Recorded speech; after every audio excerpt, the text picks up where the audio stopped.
and welcome to the very first edition of Stinger Smackdown, in which we are having a lot of attendance, 23 attendance today. I will be your broadcaster, LT Barone. If you have heard of me before, that means you've paid attention to a VW stream, and that is a easy, quick spike for Vayne to start off the match against Tactics right now. This is winners round 1. The tournament has just started, and Vayne with another quick 55. Tactics really struggling to recover right here. This is best 3 out of 5, so a lot of time to adjust for both players, really. And now for this ledge trapping scenario, able to get through it, but takes a C4 for his troubles. Vayne and Tactics, they are, at least from what I know, they are about evenly seated. Both players just, none of them have a clear, I guess, advantage of who would be predicted to win. Tactics has played against a lot of Falco between going to BW before, and that with that C4, going to BW before, playing against our very own Bumps, that and even going to tournaments playing against Touche, but hasn't really played against Vayne in the offline set. Online, I feel like they played with each other, but it's been a lot of secondaries with Masher Monday. And now Vayne just being like, okay, Tactics, you want to camp? I'll let you camp, and you will take a back air for your troubles. So yeah, just really patient gameplay right now for Tactics. There's going to be a weird tempo going on of a whole lot of damage happening all at once, and then the pace sometimes just grinding to a complete stop. That's just how these two characters work. More so Snake than Falco, but as a whip punish character, that does definitely happen. Now, right now, not too much going on. That's another up throw, up air connects, but doesn't take the stock. Second up air, that's no jump, but is able to land with the B reverse, but gets down aired. And now grenade into back air. Tactics is really good at confirming those. Another grenade, gets nothing out of it. Down air out of shield though, gets him off stage, but lands right back on stage. Vayne does. Almost catches him with the up smash. Back throw. Let's see how he makes it back with this one. And he just up B's right onto stage. Still able to keep this stock, but Tactics having to do a lot of extra work in that up air, mixing up the DI, and that's going to be the first. That's going to be the first, actually one ever. First game going to Vayne.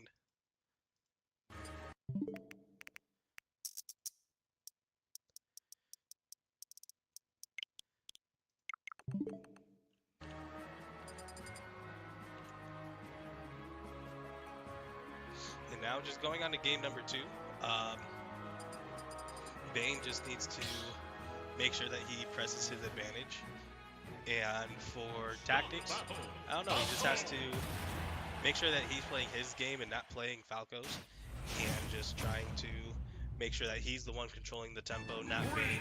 And going to FD is a very interesting pick with Tactics. I know he does not like FD, so picking the stage is actually really interesting. I thought the PS2 pick was fine, but maybe he thinks there's something else. 38 right onto Tactics though. Vayne being able to capitalize it. Down tilt forward air looking like Ike out there. And Cypher into grenade. Up tilt back air 95%.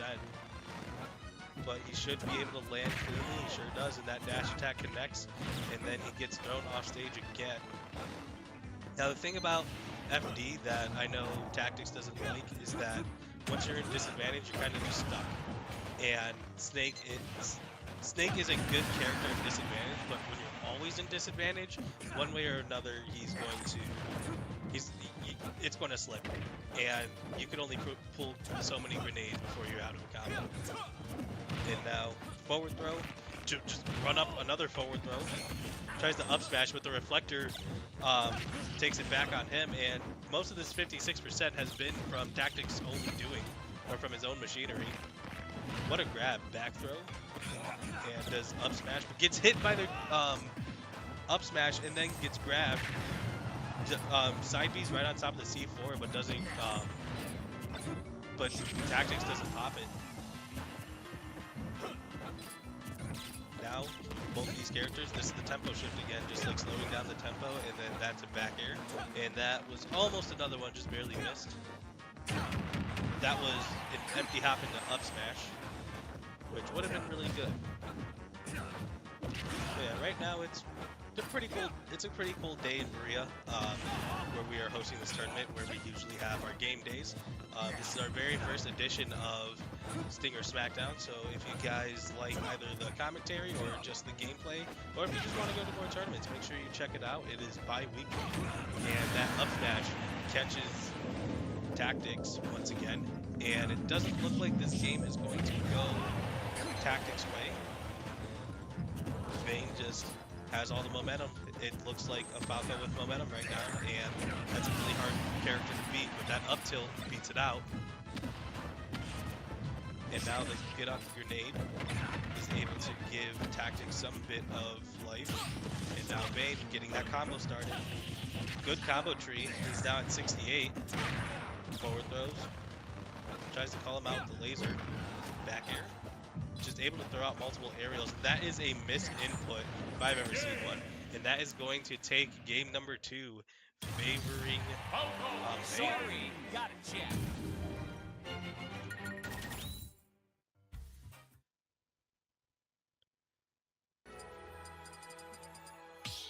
Yeah, right now it doesn't look the greatest for Tactics, but that's why we do best 3 out of 5 and not 2 out of 3, because maybe within those 2 games he figured something out, maybe figured out a stage pick, and he's ready to go for this one as they go back to PS2.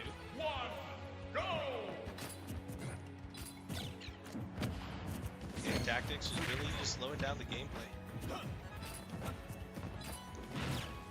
And now already up tilt, trading with grenade, doing a whole lot of percent right there. 66 to 47 right now. Neither of them at kill percent yet. Neither of them really fighting their ground on this one, but it looks like once one of the characters are able to find their advantage, they're able to push it pretty far. 85 to 77, favoring Vayne right now. If Vayne wants to be can, but he's going to up tilt back air and take the stock.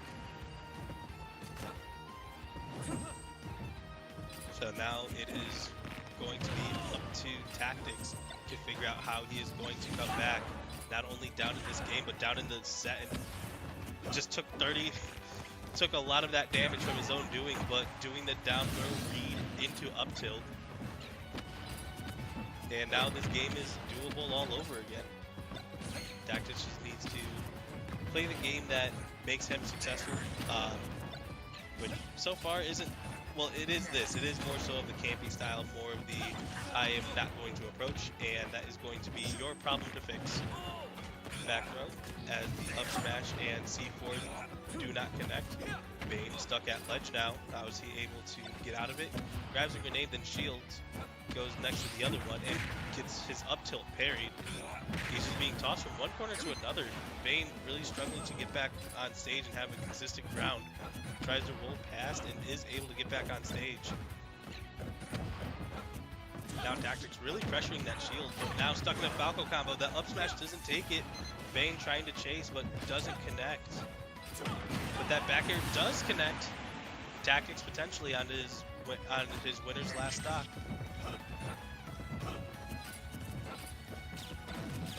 So for Vayne, he's just electing to slow it down. He's like, you know, I don't need to approach. You're the one losing. And that looks like that might be an SD as the downer connects, and wow! That spike takes out Tactics, and that's going to be a quick 3-0.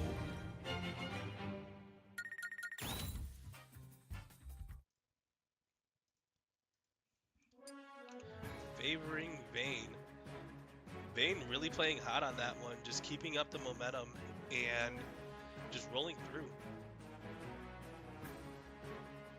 And once again, you are joined by LT Barone, otherwise, well, not otherwise known. Yeah, just the sole commentator for this one. Error is helping TO the event. And yep. Okay.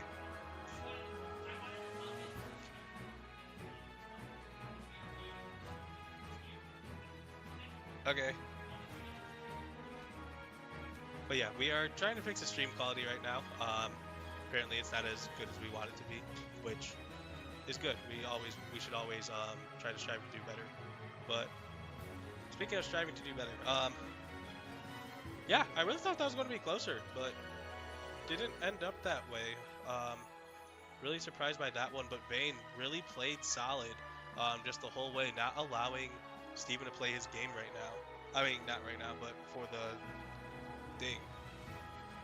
And looking at the rest of the bracket, round one, we have Kiri versus Derpster, Randor versus Ratarena, Bumps versus P-Man, that one guy versus Rowdy R, and then you just saw Vayne versus Tactics, Yari Yari versus Sonics, and Vanilla versus Super Mario. And then we were supposed to have Jack Cerrone versus Go Go Gorosan, but Jack Cerrone unfortunately could not make it, so that is going to be Go Go Gorosan moving on. But yeah, on top of those, we also have Boss Chief, Roots, Invoke, Mr. Spikes, Eloquence, Amberstan, Chimpus, and Weeblewop. So a really stacked first bracket. I'm really happy about the attendees that are here. And yeah, surprisingly, the Snake Falco was the quickest set. So yeah, hopefully hopefully Tactics is able to do some damage in losers. And yeah, other than that, we are probably going to take a short break.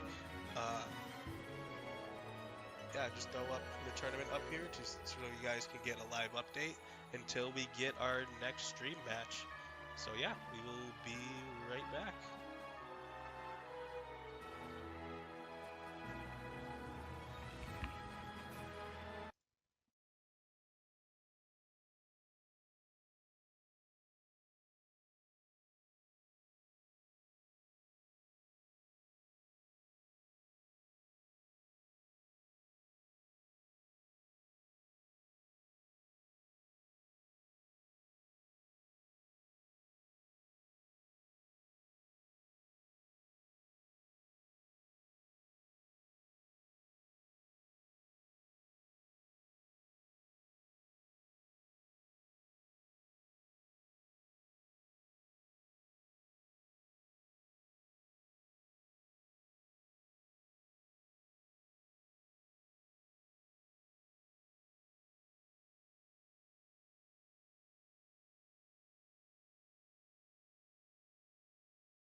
All right, and we are back for some more action, and this is going to be winners round 2, where it is going to be Chimpus versus Randor.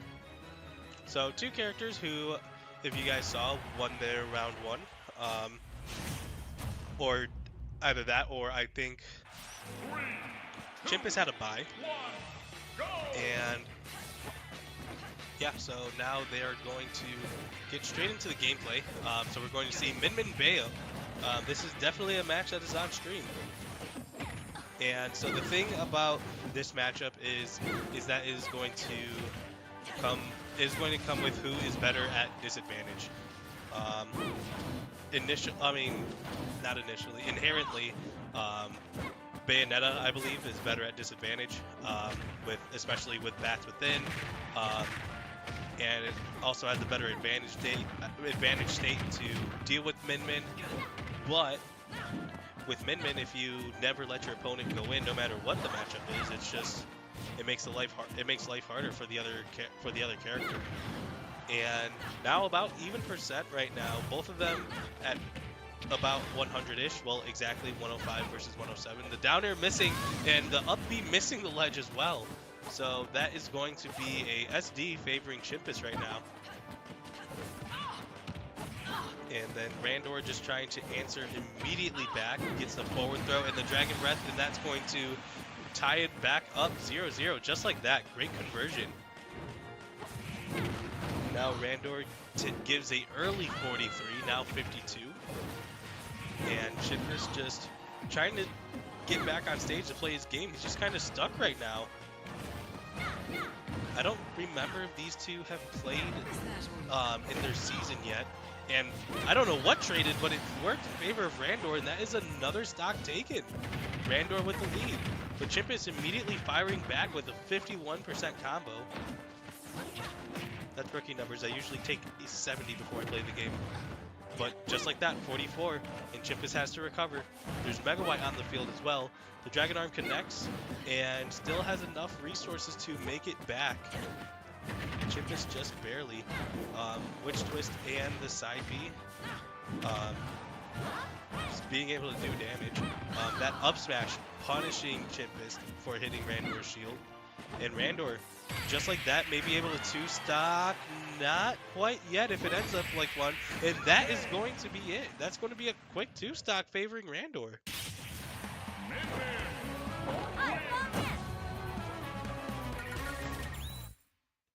And now Randor, with the lead, he is able to ban stages. And now it is up to Chimpus to respond.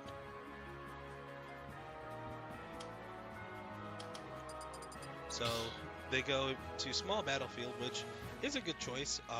Gives less room for Min Min to play with. But on the other side of that, you have to interact with Min Min just all the time. And it is still going to be Min Min Bayo. So let's see if Chimpus is able to adapt to what he did last time. So 48, just like that. Chimpus doing a quick 16% in response, but nothing too crazy. The forward throw, not leading into anything. Chimpus missing a couple of these grabs, which has been pretty crucial.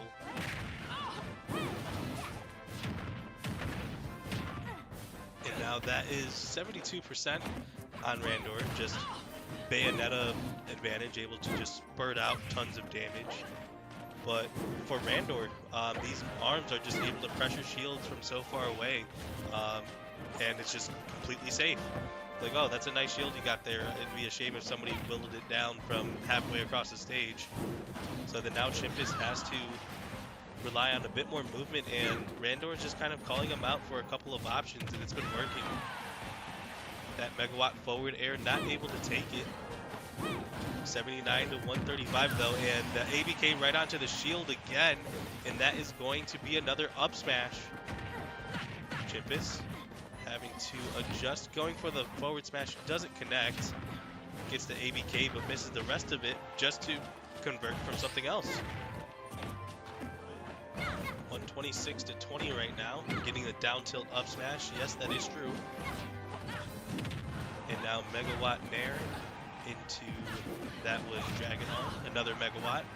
Chimpus is off stage, having to recover.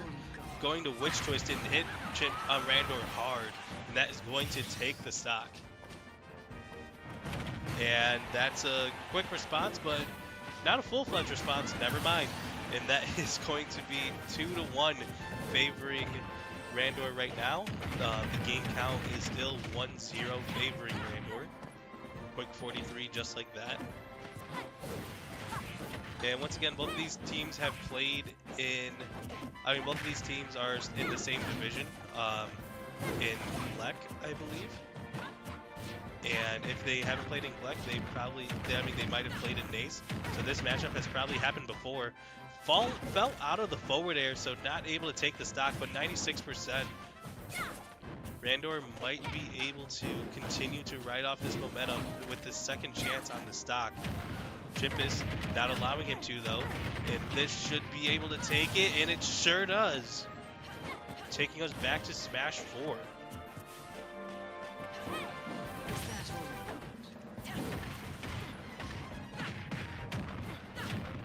Just like that, even though it was heavily favored Randor, 1, 2, 3. Good DI by Randor to live, but 85% just like that. And called out the counter, but still alive, surviving Megawatt F Smash. He wasn't able to get a full charge, but still, that's a lot of damage. Now going for the guns, canceling it. That might be no jump on Min Min, but still able to grab with the tether. Now both of them have to be careful now. The back air and I don't think that's Megawatt Nair. It might have been, but they traded. 122 to 117. From Randor, probably next big hit with Megawatt will take the stock. From Chimpus, he just needs one more side B to combo into something. But that up smash is going to take it. Stop pressuring my shield. And just like that, it is going to be 2-0. But these games have been close. There have been crazier turnarounds.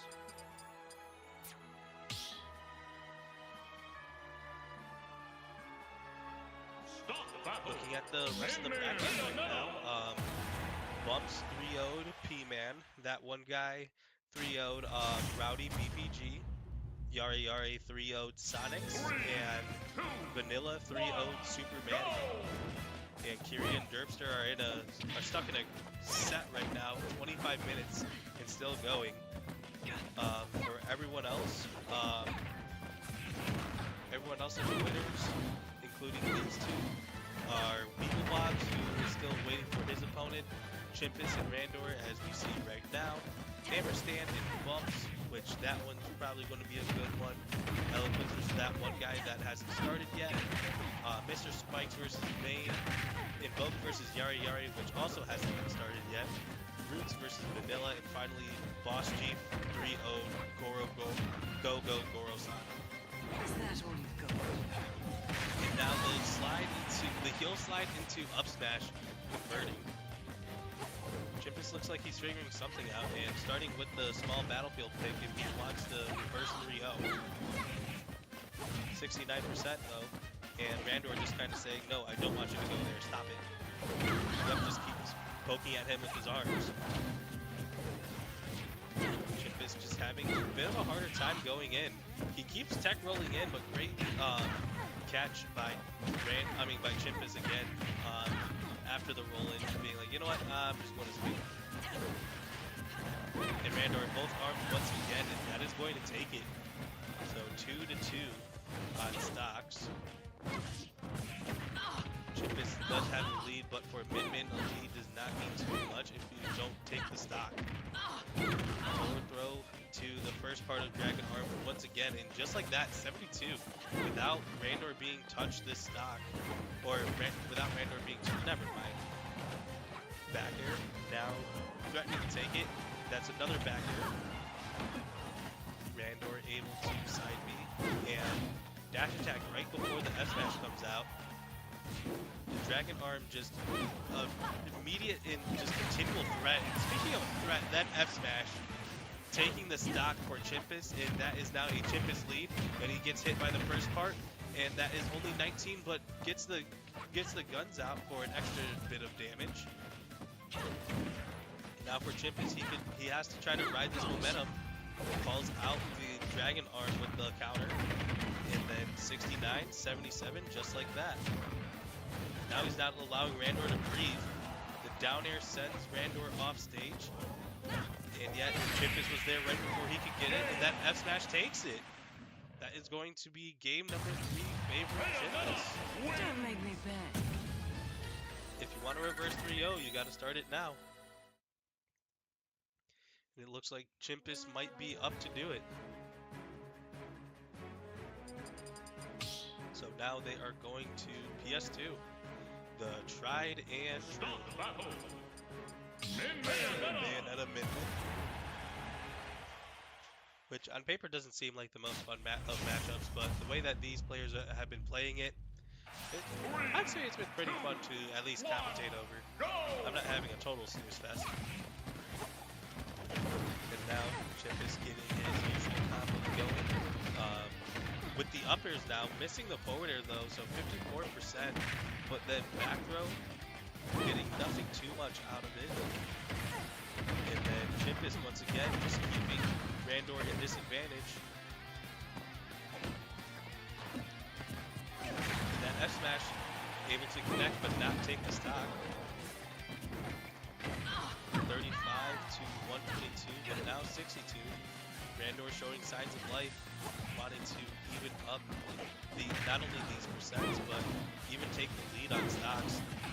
Misses both of those, but the back air doesn't miss, and Chimpus now with another lead. Looks like he now has the momentum, figuring out how to beat Randor, and good stall to avoid that Dragon Arm. And the end lag from Randor, getting him caught from that ABK. And there it is again. But that Megawatt there not connecting or not killing. That one not either. The Dragon Arm though from downtown does. Yeah, sorry, you were just on the complete other side off stage, and that was your fault. And look, countering the down tilt with their own down tilt. And now Witch Twist, doing it again. Falling out of it though with the down air. And Randor able to snatch the ledge this time. Game 1 was an SD because of that down air. 61 to literally 1. Not anymore. But wow, down tilt reads a rolled into grab. And he's trying to take the stock early. 49% just like that. And that's really how it's been feeling, of just these characters really relying on momentum. Or these players really relying on momentum. And while it has looked like it's swung Chimpus' way, Randor has been actively fighting it back. And that, speaking of back, that back air takes the stock. And now there's another forward air into forward smash. Now 96 calls out that side B with another forward smash. There's a side B to get on the platform. Guess what? A forward smash. And now he gets hit with the combo starter. I couldn't see which, or I couldn't register in my head which one specifically it was. Everything just started to blur together, but that's definitely not going to clear anyone's head anytime soon. Megawatt F smash, taking the stock. And now dash attack. Chimpus able to bat with it through that to avoid the hit. And now Randor at disadvantage, that's 99. Almost gets hit. He has to play this carefully, gets out with Megawatt's forward air. But this might be it. No, good air dodge. Chimpus looking to make this a game 5. Randor looking to try to come back and close this out. Both these players now deciding to interact significantly less, not wanting to not wanting to risk losing already this early in the bracket. And now calls out the down air. The F smash doesn't connect, but that one does. Randor might be able to close it out. He is able to do it, but it just comes down to execution. Wow, avoids it, but the up smash doesn't kill. And now 121 to 143. One more big hit might take it. 139 to 143. Stalls the ledge, but now he's stuck. Megawatts in play. And now Chimpus trying to play careful, gets hit by another Dragon Arm. Now Chimpus is even down in percent for the first time this stock. And the back row is going to send him off stage, but not going to take it. 158 to 148, but Chimpus stuck. Randor was stuck in the corner, but Megawatt Nair takes it. What a small comeback by Randor. And great fight put up by Chimpus, but it was just barely not enough. Randor really showing up and showing out with that one, with a dominant game 1. Game 2 was pretty close, and game 3 was just about last hit, but still closed it out.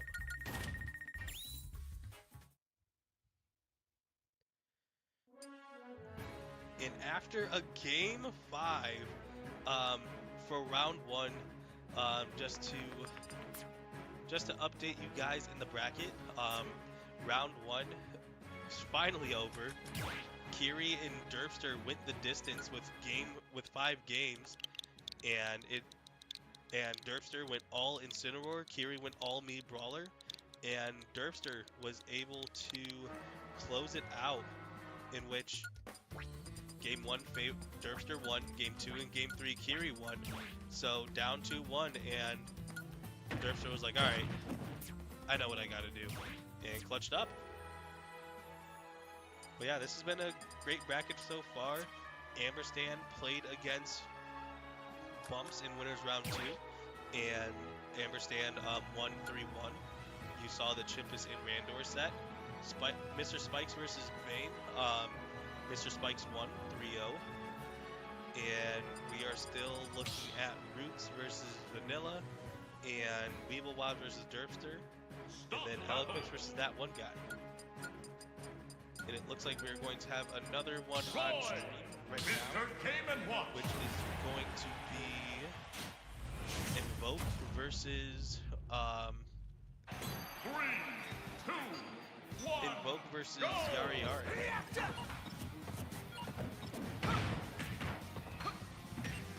And now usually both of these characters play Game & Watch, or both these people play Game & Watch, but for lack of wanting to experience a Game & Watch Ditto maybe, Invoke going with the secondary Roy, which he has been working on. The Roy has been doing a lot of work. Invoke had a bye to get here, while Yari had to fight and beat his round 1 opponent, which was a Sonic player. And Yari having Invoke off stage, really dominant right now. The down smash not sweet spotting, and I spent a lot, or before this game started, or before this tournament started, Yari and I played a lot of games just to warm up. Well, for him to warm up, but for me to just like help him. And we were playing really tight. So luckily, or not luckily, but he got a lot of experience playing in swords. Obviously, Light and Roy are 2 different sword fighters, but still, relatively the same things can be applied.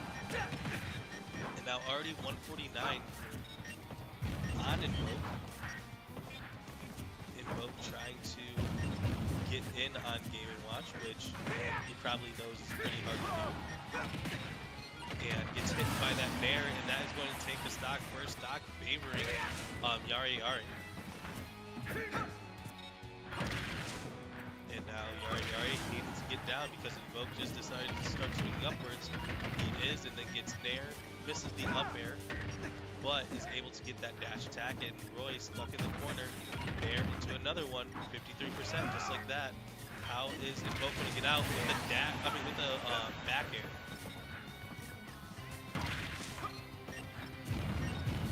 Now Yari up these out of shield. Both of these players have been playing pretty well, pretty explosive. Just a lot of, I don't want to say a lot of holding in, but just a lot of I'm going to approach. But down smash into forward smash, at the ledge, that just kills. And we were talking about it at the match earlier today where Yari, he is so consistent on that offline, so much more than he is online. So when he does go for it, he usually gets the timing correct. Game & Watch, if you don't get the timing, it's pretty forgiving. 54 to 14. But Yari with the stock lead. Invoke trying to even it up as best he can right now. Invoke is the player that is seeded to win this, but I think Yari might have some change in the plans, and Invoke doesn't really like that, but the back air doesn't sweet spot, so still alive, but that F tilt does 61 to 0. Now Yari has to play careful because Roy can kill, but right now Invoke is stuck in the corner. Going for the second down smash. And now grab, forward throws. Tries to get the down smash again, but misses, but the backer connects. This is where you gotta focus on win punishing, you gotta focus on how to make your opponent make a mistake.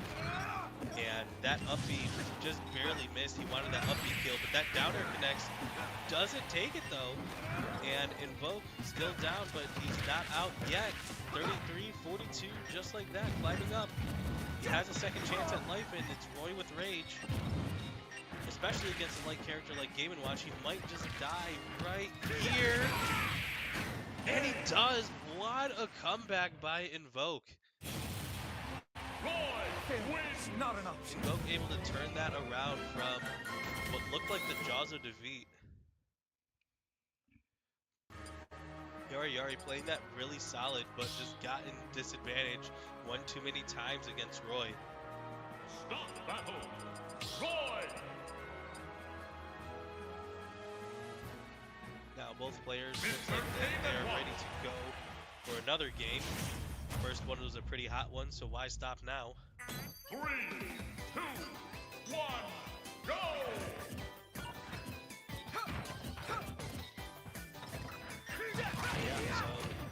But now on Smashville, which is pretty favored for a good amount of sword characters. I think both Animal Crossing stages Roy just loves. But Yari also a lot more ledge trapping opportunities on Smashville because you take 2 steps, you go from one to the other side. And Invoke really holding down center right now. Trying to get these stocks off of this Game & Watch quickly. Now Nair running across the stage to Jair, and that is going to take the stock. Looks like he's really figured something out. He really loves these up Bs, and they've just been working. It's a pretty fast move. Does a good amount of damage as Yari's already at 27. But here comes Game & Watch an advantage. Able to get the grab, forward throws off stage, and now Roy has to recover, just barely misses that back air, and Panic coming out, just keeps spamming all smash attacks at this point, trying to take the stock, but just doesn't, and Invoke capitalizing off of that. 56, gets the grab, down throw, tried going for the F smash, now down tilt. Now Game & Watch is in the corner. Getting up aired. Nothing to threaten the stock yet. And now that rising Nair is going to switch the positions right now. Invoke with the stock lead, he's just able to carry all the momentum he has right now. And even though he's down in percent, he is able to survive a bit longer, or way longer than Game & Watch. And that up B does connect finally, and that is going to take the stock. Now it looks like Yari picking up on a couple of habits, finally avoiding that up B, and with Roy's speed though, overall, just being able to avoid certain situations that other characters can't against Game & Watch. Now that's Nair number 2. Misses the follow-up, but gets the punish anyways. 50 unanswered. And now it's answered. Oh my gosh! He knows he's on stream. wanted the highlight, but that is going to do 45, and that's drag down down smash. That is another up B. Even if Invoke loses his stock now, the stock has done its job, putting Game & Watch relatively at death percent for his next stock when he starts at 0.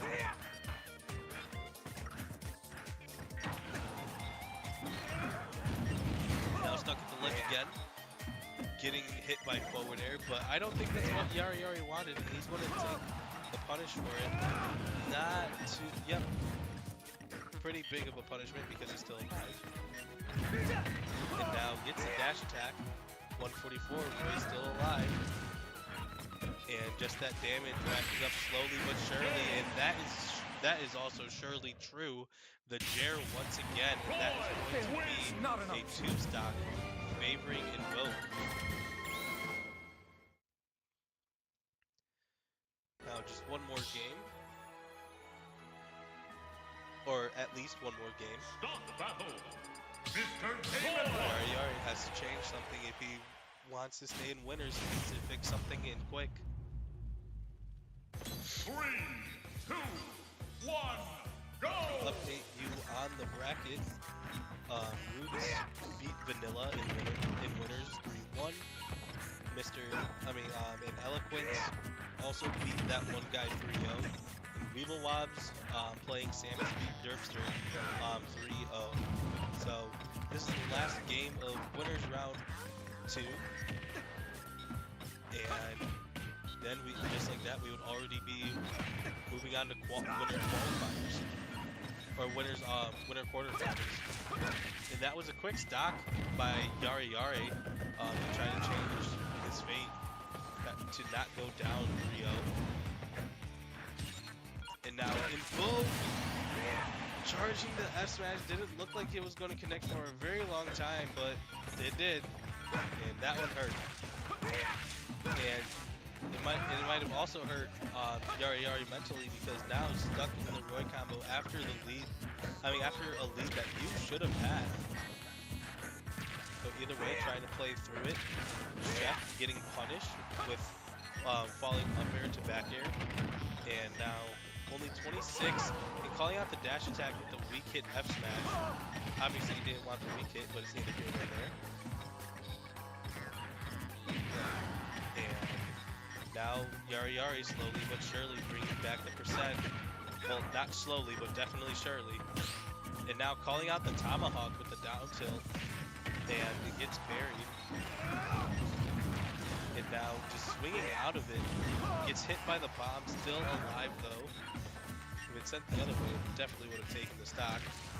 And these down tilts are just really good by Invoke right now. Trying to get out the corner, he does it with Turtle. Trying calling out the swinging, but instead he loses his stock. And the F tilt does not take it. Game Watch is really light. Any strong hit of most moves would be able to take it. Well, jab would connect to the back air. Down tilt, not able to take the stock yet. And Yari playing a lot more reactive, and just playing much more aerial based, just like that RD49. Weak hit up F tilt comes out, and that is going to keep him alive. Tried calling out the Nair, but instead Invoke getting caught in the blender. And it's the thing about momentum. Right now it looks like Yari has it, and that is going to take it with a 2-stock of his own. Going from getting 2 stocks to serving one himself. Now I'm really interested in seeing if what Yari adapted, if he could keep going. If it was just... Oh, excuse me. If it was just a one-time thing, or, oh, we are going to town. There were no discussion on stages, just going to town. It looks like Yari's hesitating. I know he practices a cloud, but I think that this is time for his tried and true Game & Watch. 3, 2,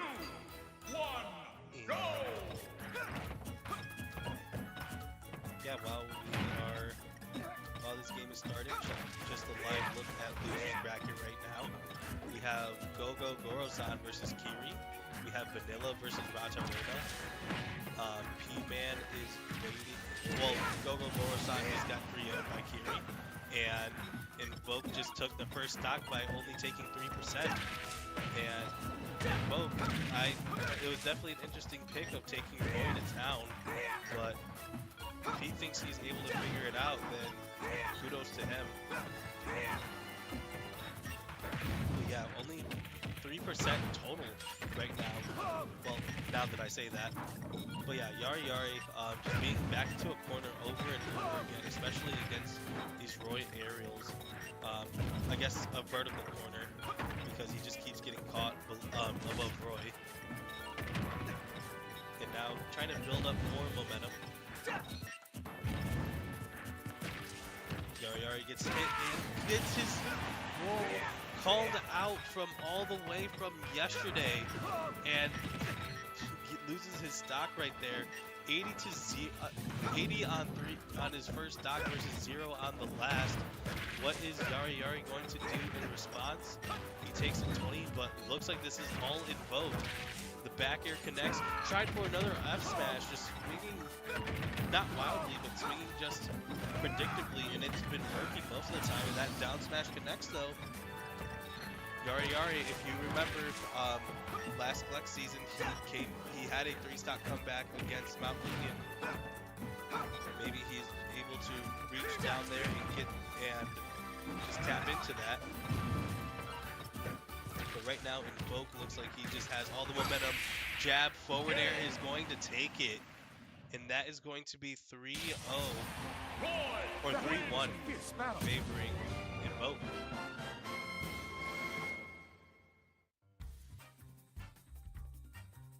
And now with that, we are going to, well, not move on yet, but this bracket has been moving pretty quickly right now. Yeah, as we are already in the winners quarterfinals.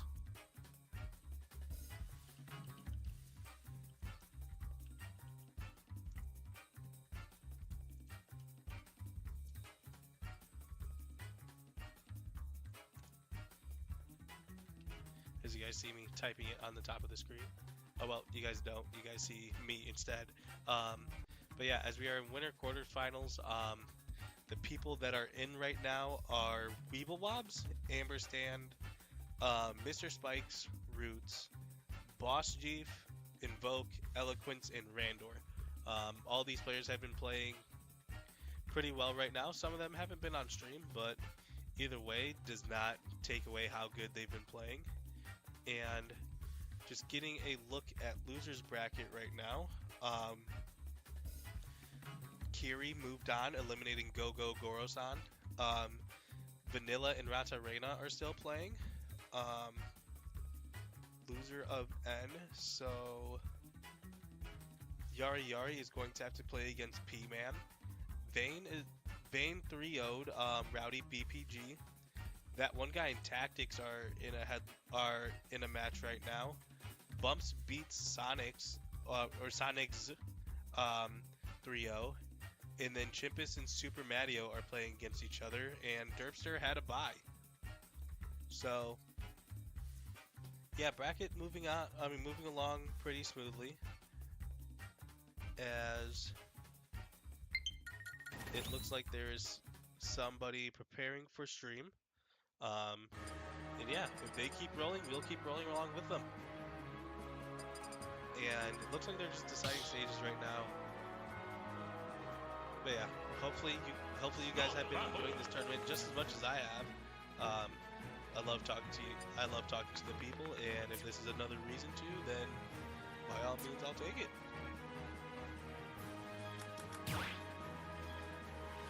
And yeah, so I wish I could put in predictions right now, but I can't. But I don't know. I think winners semis is going to. I feel like Eloquence might make it, it would be extremely close to who does. Weeble beating Randor. Mr. Spike versus Invoke is very interesting. I actually do not know who would win that. And then finally, Roots versus Boss Chief. Kind of favoring Boss Chief or kind of favoring Roots on that one. As people are putting in their tags.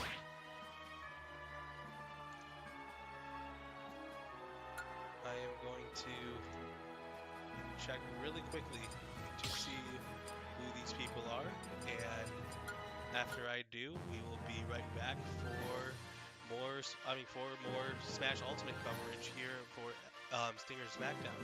So yeah, we will be right back.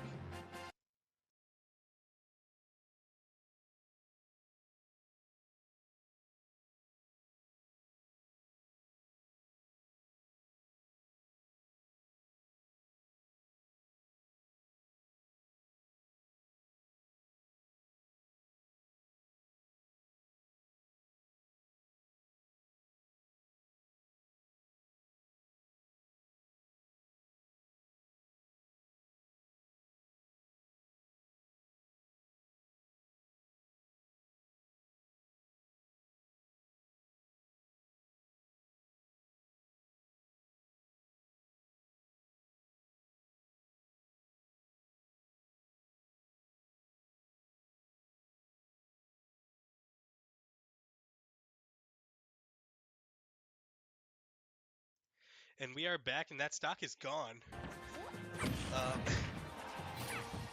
Yeah, as you hear, we finally have, or not finally, but we have a co-caster. Say it again. Hey everybody, I'm actually here now. But yeah, so far it's been a pretty good tournament. As I say, Boss Chief Roots. Yep. I mean, Boss Chief has just had the gauntlet of different puffs in the region because he played Vanilla earlier. Now he's playing Boss. My guy is just running into every puff that he can, and Yeah. he's been playing it pretty well so far. I was going to say, and already down though because he immediately got hit by rest, which was the first thing that the stream came back to. That's great. I love Puff just getting kind of bonked by the nade there. And next thing you know, it's looking like a pretty good Boss Chief advantage. Yeah, Stadium. I kind of, well, no pun intended because it's that. But I kind of feel bad because I was just talking to the people and saying that I was going to predict that Roots was going to win this, and then Boss Chief was like, quick 25. I was gonna say, the vibes. Kind of sounds like it's time for me to do a ton of damage. Yep. Who's able to get that first one there with the F smash? I mean, puts him at a decent position. F tilt, but puts him in a decent position here. I think main thing is just gonna be consistently piling on more damage, which I think is good at. He's got the buttons for it. He's got nades. He can kind of just throw a bunch of malarkey on the screen and call it. Yeah, I was about to say, I think Roots is figuring something out. Yeah. The F tilt sending him absolutely nowhere, but that taking the stock The is Nikita just like that. snipe. Looking like me when we were playing our quads last 2 nights ago or something. I don't know, man. Yeah, the 2v2. yeah, the It's 2v2, all snake. the 4-for-all. Yep. And now just like that, already having the lead, the up tilt, Already having not killing it yet. Yeah, but- massive lead. Oh my god. Yeah, this was started by Boss Chief 0 to death, by the way. But Roots changing the game, playing it much more slowly, almost killing right there. That was actually really scary. And if we want to make jokes about tags still, he's kind of started to embody his tag. He's playing way more relentless. We see him in those first couple, he was very back and forth, just kind of like letting Boss Chief do whatever he wanted. But now, a lot of just pressure being thrown out from the side of the snake here. That up tilt is gonna confirm. Yeah, not only does it not only it takes the first stock, and just like that, Roots is up 1-0. Yeah. And I mean, the main question coming into the future, coming into the next couple of sets, Can you do it obviously, is how is Boss Chief gonna turn this around? Well, yeah, that too. what's the alterations that are going to come out? Which, I mean, it didn't look like much stage change because they instantly went back into it. So I think we're just straight running it back, like no real stoppage, no real nothing. And we're back on Smaddle. Yeah. It's just, as I say, it's just pressure being thrown back and forth. Currently, Roots getting the early 20%, with could have been a little bit more now. Kind of puts them back into this state of just neutral, as one player is going to just jockey for that control. Nothing quite yet. Boss G able to get that throw there. Could have pressured more often, but just lets it slip. Yeah, and maybe it was just Boss G just being like, you know what, I didn't do enough of what I did the first stock, so I just got to change it up. I got to figure out what he adapted, and then we go from there. And as he moves very far off the screen, getting hit by the multiple mortars being thrown on the right side of the screen.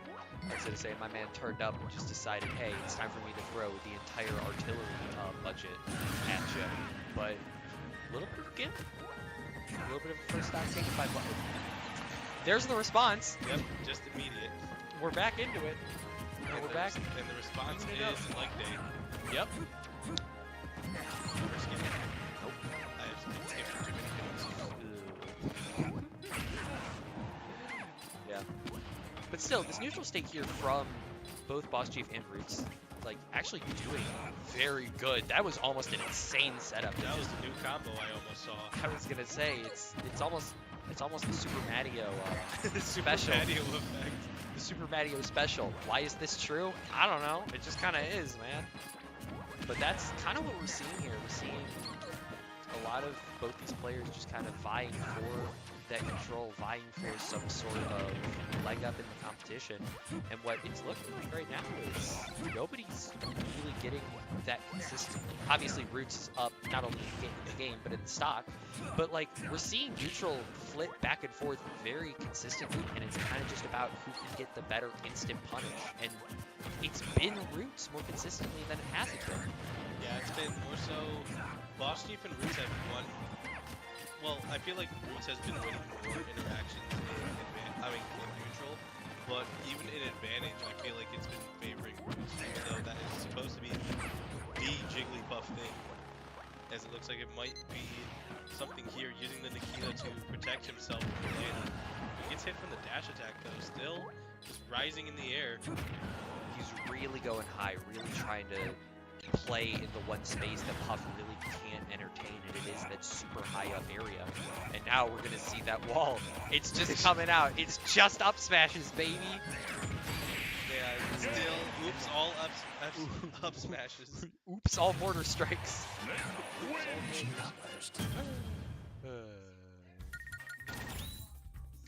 And yeah, so right now, 2-0 favoring Roots, and yeah, this is still doable for Boss Chief, but just like, yeah, all these games have been not the closest, but Boss Chief has been showing highlights. He has been showing ways that he has been able to win this.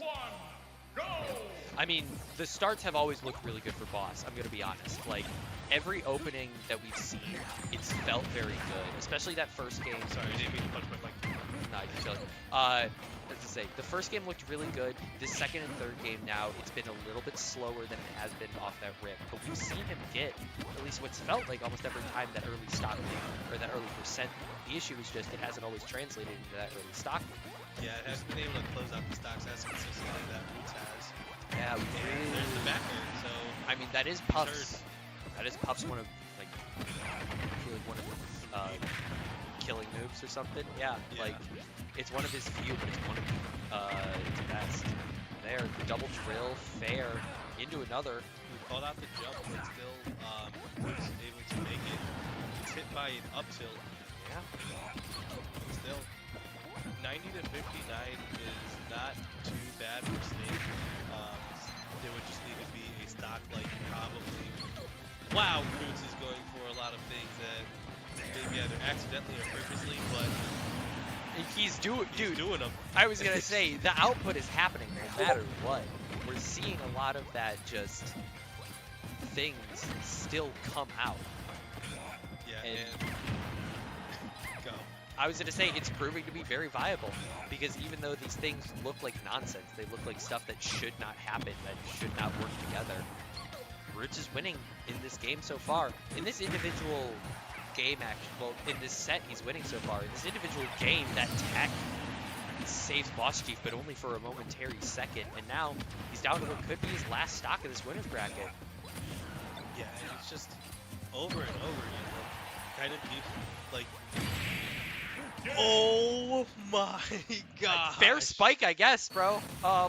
Literally fair enough. Yeah. And that's a 3-0 for Roots. Yeah, and I don't have much else to say. yeah, that was just low-key dominant. Yeah. Like, I did not expect that to go the way it did, but Neither did I, if I'm being honest. like, I'm glad my prediction was right. I did say Roots was going to win, but But not like that. I was gonna say, in that fashion, especially with that ending, like, I think if you put money down saying, oh yeah, it's gonna end with a traded fair spike, okay, maybe need to I get would have your head called you checked. insane, Yeah, cause like, I would have. fair spike on Snake, reasonable, but like, still, kind of insane. Yeah. Yeah. But one more thing we can do right now is to look at the bracket. Yeah. As we look at the full bracket, it is pretty far away for you guys. But yeah, Amberstand able to 3-0 Eloquence with the Rob. Weeble Wobbs able to 3-0 Randor. And then you saw what happened here. And yeah, just waiting for Spikes versus Invoke. To And continue this winner's bracket as we see that Roots Boss Chief set getting put in. yep, and now in losers, this is where the grind starts. This is where the rubber hits the road, and you got to figure it out. Actually, that one guy 3-0ing Tactics, something I didn't see happening. Especially Tactics the way they 3-0ing were- that one guy. That's what I said. You said it the other way around. That's what I said. Tactics 3-0ing that one guy. Either way, I was not expecting a 3-0 for them to play in a set. I would have expected a little bit more back and forth, but hey, Hey, we take those. good showing. Also, just want to say, Super Mario taking a game, the Super Mario Super Show being able to extend all the way to Chimpus, and yeah, he took one. Didn't translate to a full win, but still. Yeah.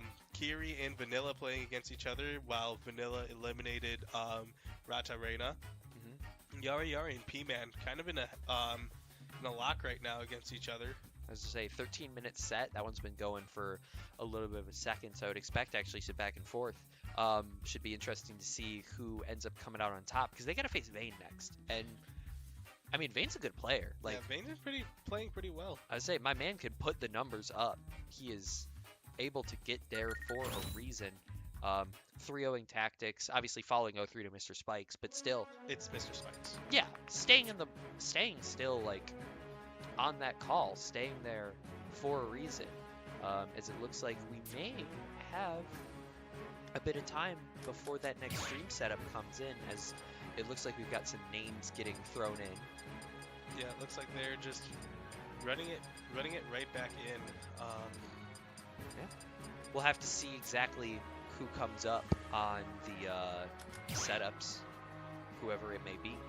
Yeah, and just for the while, how do you feel about the tournament going on so far? I mean, I've been TOing, which has been pretty fun, but I will say, like, I felt like things have been going very well.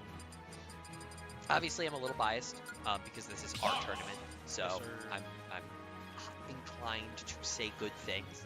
But I mean, I feel like we've been going things at a pretty good rate. I don't feel like any sets have really dragged on. Nobody's really been left out in the dust, at least not without good reason. And we've got a losers round gosh, 2 set losers coming up round here. 2. Here, you guys. This might actually just be a button check. No. Okay, you guys get this while I fix the scoreboard. Oh yeah, keep talking. But we've got a losers round 2 set coming up here between Tactics and Bumps. And we've got a Fox Ditto. So, hey, we'll see what happens. I know Tactics has had put work into a Fox for a while, and obviously Bumps is traditionally the other space. Well, I guess Yeah, the other space. one of the other two spaces. Because, like, I guess, you know. But obviously, they aren't the same character. They don't quite play the same game. But hey, we'll have to see how this kind of pans out. As this first game, Tactics already at that 150 mark. Really not sitting pretty here. The Rack Jab coming out. Put a little bit of pressure on the Bumps, but we're going to see the response from the Nair and the failure to grab the ledge. The response was starting with another stack. Yep. That's kind of how it looks like this might end up happening. The Firefox able to put a little bit of pressure on Tactics and able to get Bumps back onto that site. Yeah, I feel like Tactics kind of just like walked up to Bumps and like, look, I just had to play Sonic. I just had to play Falco and then Sonic. Let's just do something funny, please. Let's do something silly. And Bumps really just turning it up right now. 105.7. 105.79. 105 fresh stock. Yeah. Missed recovery here from Tactics is really going to force him to get a little bit of a weird situation as we're sitting here now. Bumps really able just to continually going for the Shine Spike. Doesn't quite connect, but Tactics back here is able to move him back off stage. Bumps able to get back on, and able to continue this fight right now. So being brought up to that 140 mark, 150 mark is not necessarily in the best position as we have. Yeah, because right now, Tactics taking one. Fox can probably do stuff. Well, every character can do stuff. With Rage, but Fox, especially with trying to set up specific combos like Nair, up smash, Rage might mess that up. But other than that, you will always take the early kill power. Oh yeah, 100%. But I mean, what we're seeing here, we're kind of just seeing a back and forth of that fundamentals, and we're seeing just kind of, at least what looks like to me, familiarity on the Spacies reigning supreme for the side of Bumps. Obviously, this game isn't over; anything can happen. But we're seeing just, obviously not the same game plans, but very similar ideas to how one of these players normally plays the Spacies, and one of these players plays a guy with a rocket launcher. So. Yeah, not as much as the space. Wow, that connected. Yeah. And tried going for the backer to kill. F-tilt does not take it either, and this might be... He's trying to get fancy with it. He knows he's on stream. Yeah, he's trying to get silly with it. He really Ronaldo! wants that to work. But the spin around up smash able to take that stock here from Bumps, but it puts Tactics in a very unfortunate, unfun situation to be in. 163 up against an early fresh stock. Bear is going to take that pretty much any day of the week. And that was Mission complete. closer than expected game one. Yeah. I know Bumps really does practice the Fox, and I know Tactics does as well, but there's, like you said, there's character familiarity for a reason. It's not, obviously not the same character, because no two characters are the same character. What But, do you mean, Cloud and Night? shut up. But, playing similar characters is going to put you on similar, like, landing fronts, and we're going to see Bumps try to carry over that Fox familiarity. Well, never mind, actually, I read this backwards. Oh, I read this backwards. Yeah, Bumps is going to take his hand at the snake, which may or may not have been spawned by that goofy doubles that we did a few nights ago. So yeah, after Nace on Thursday, which you guys should watch that VOD, we decided to play just afterwards, just chill out, and there was 4 snakes for doubles. Wow, able to survive in... What is going on? Of all people, Bump surviving that one. Yeah. Tactics, the immediate up smash after landing, trying to take the stock, but not being able to be the answer that he needs. Yeah, really looking for that fast response. Unfortunately, unable to really do it. Bump's going to put himself back in not the best position ever. 160 high up in the air. Get a little bit of a hard dip on tactics, but just gets taken out.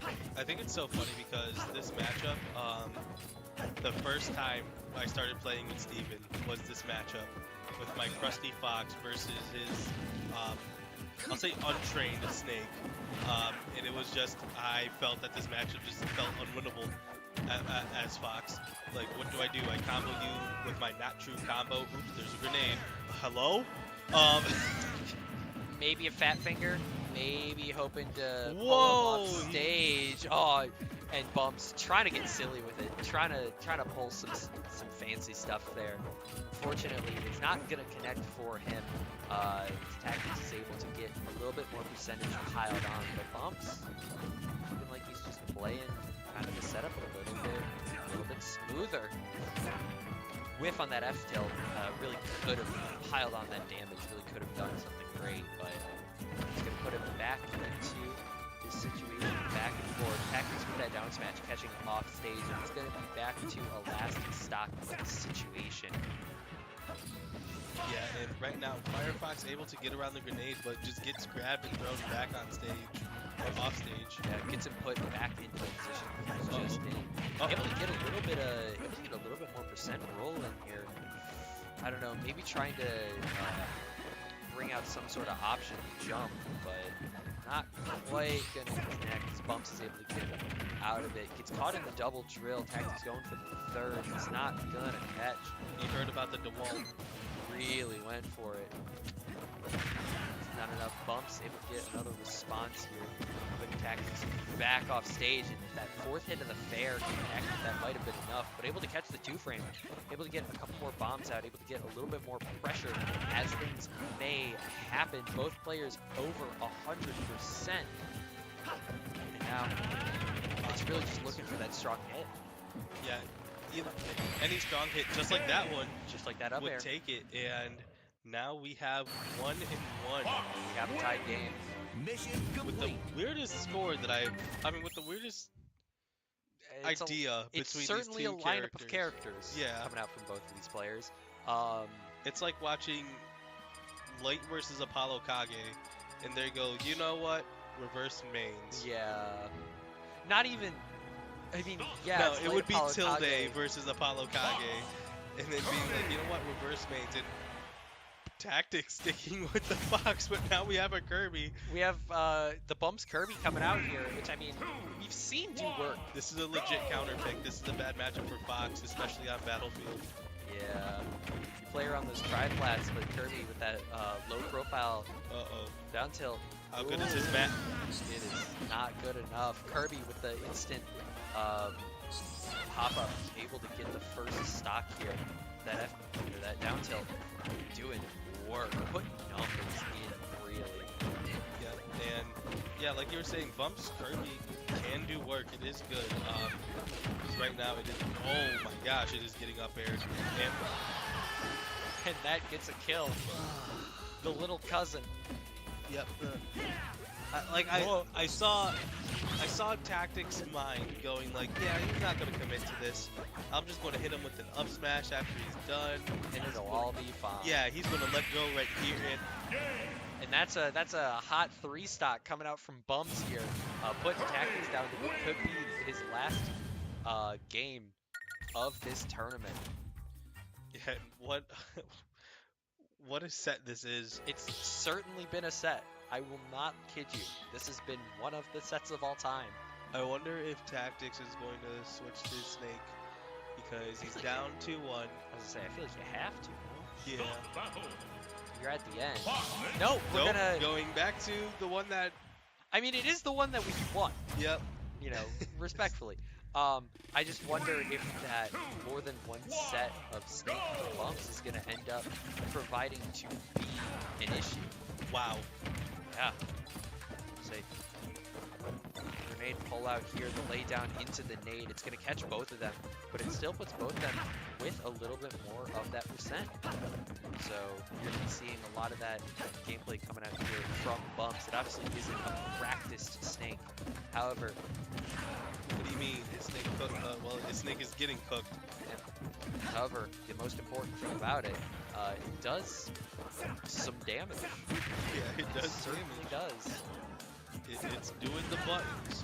Yep. And I mean, Snake has those. I mean, Bumps obviously as a player who, if you're a regular for BW stream, you've seen him.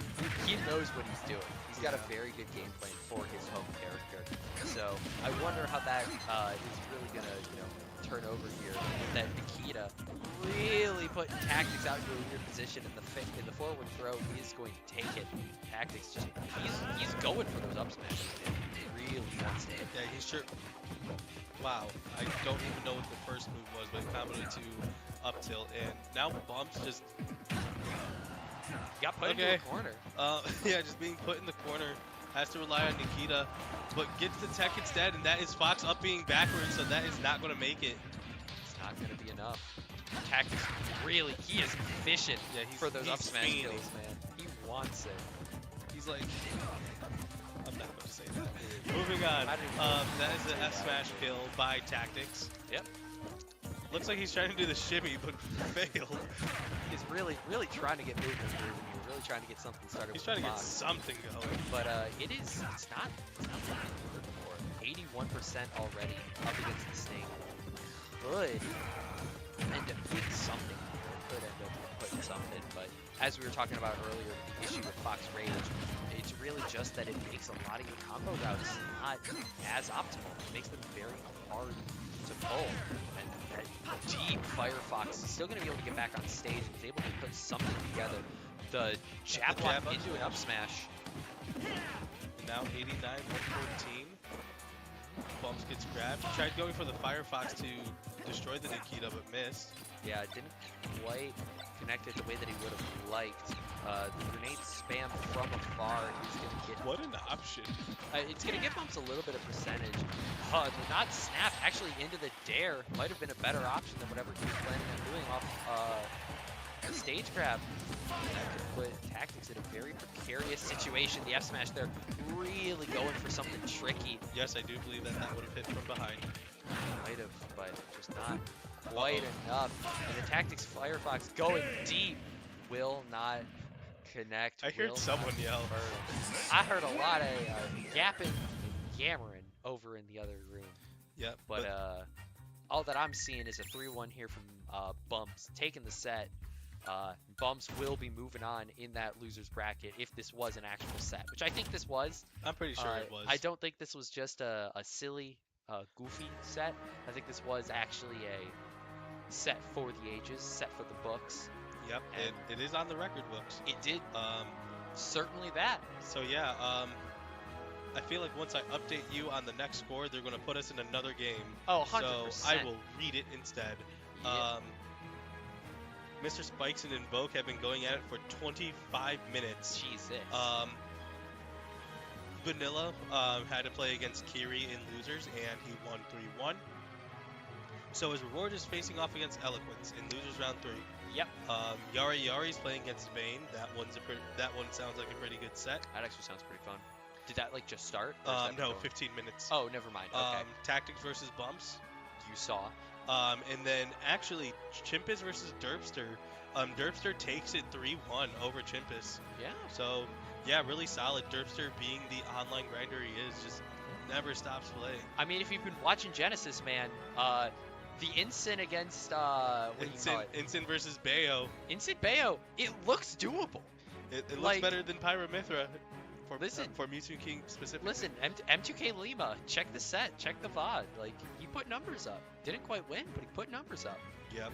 But yeah, I mean, it's looking like we have a lot of good sets here, and it looks like Stream might actually get a little bit of a break. Yeah, finally. Yeah. But yeah.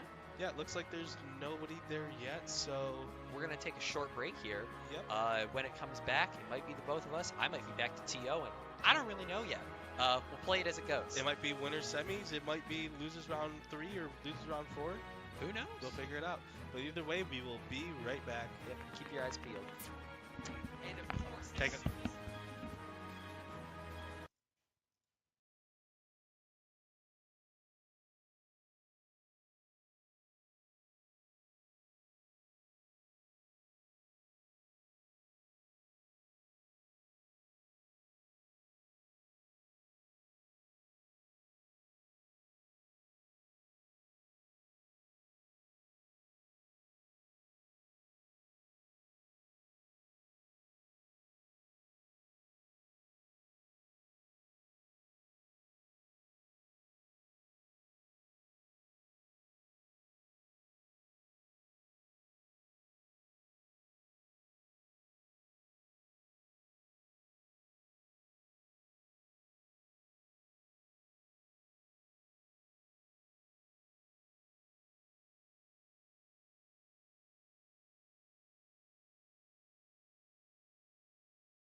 not Tactics versus Ultimate Winner semis. It is. Nope.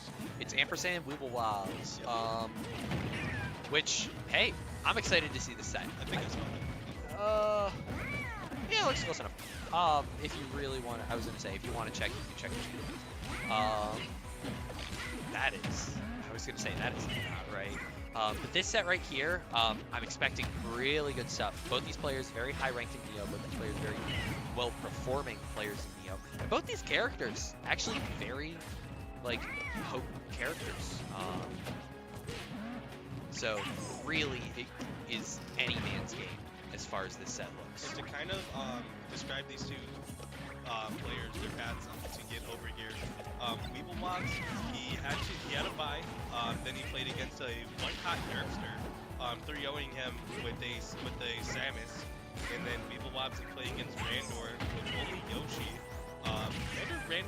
Randor decided to play Ike, in which he says that he now has an Ike secondary after crashing out and playing Ike for a year and a half. Something like that. Whatever. I'm not salty. Yeah, no, definitely. And now he's going Yoshi against Ampersand. Ampersand on the other side, though, he also had a bye. Then he went 3-1 against Pulse. Losing only when he played Greninja, I believe? Yes, he took the first two Greninja, lost his Grenin, then went Rob. Yep. And then he played against Eloquence, 3-0'd him, with only using Rob, while Eloquence was playing Sora and Bowser Jr., Iggy even. And now they're both here in winner semis. Well, top 4 of winner side, but not full. Yeah, this is already top 8. Yeah, we're getting there. So yeah. I mean, this set already has been very good, very back and forth. Weeblewobs getting the early stock lead, able to put Ampersand into an egg and then use the down B of Yoshi to confirm that. But Ampersand just able to respond with Rob things. Yeah, and that was good reaction by Weeblewobs right there. Daring right before Ampersand was able to get that back air out. And Able to get that up air. Murders. I know, it just does the thing, and it does it well. Ampersand, though, able to get a big amount of damage in here. Rob is a great character because of how potent just kind of everything he does is, and we see that coming out. Downward angled F smash just kills. Bringing both these players onto their last stock, and Weeblewob's combo, even though getting hit by the gyro, will not get interrupted whatsoever. He is allowed to do what he wants on this stage, and it is looking exactly like that. Ampersand, he's looking for some sort of response, looking for it fast. Ampersand, if he had a little bit more lean into it, that would have taken stock.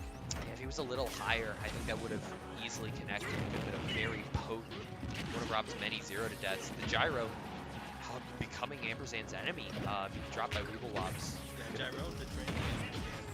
Yep. And now this game was even. Just Yoshi down air doing all that set. Back air, both back airs looked like that they were going to trade, but either way, Yoshi's able to beat out Rob's. Yeah. Which I feel like is a testament on how stupid both those back airs are. I mean, I feel like it has to be. But now both players, looking What above a 130 on the grab. If Rob doesn't have that recovery, that is game for Weeblewobs. But Rob, with a jetpack on his back, is able to strap in the snipe. Bang! What a snipe! Step by back, pull Ampersand. up, take game 1 like that.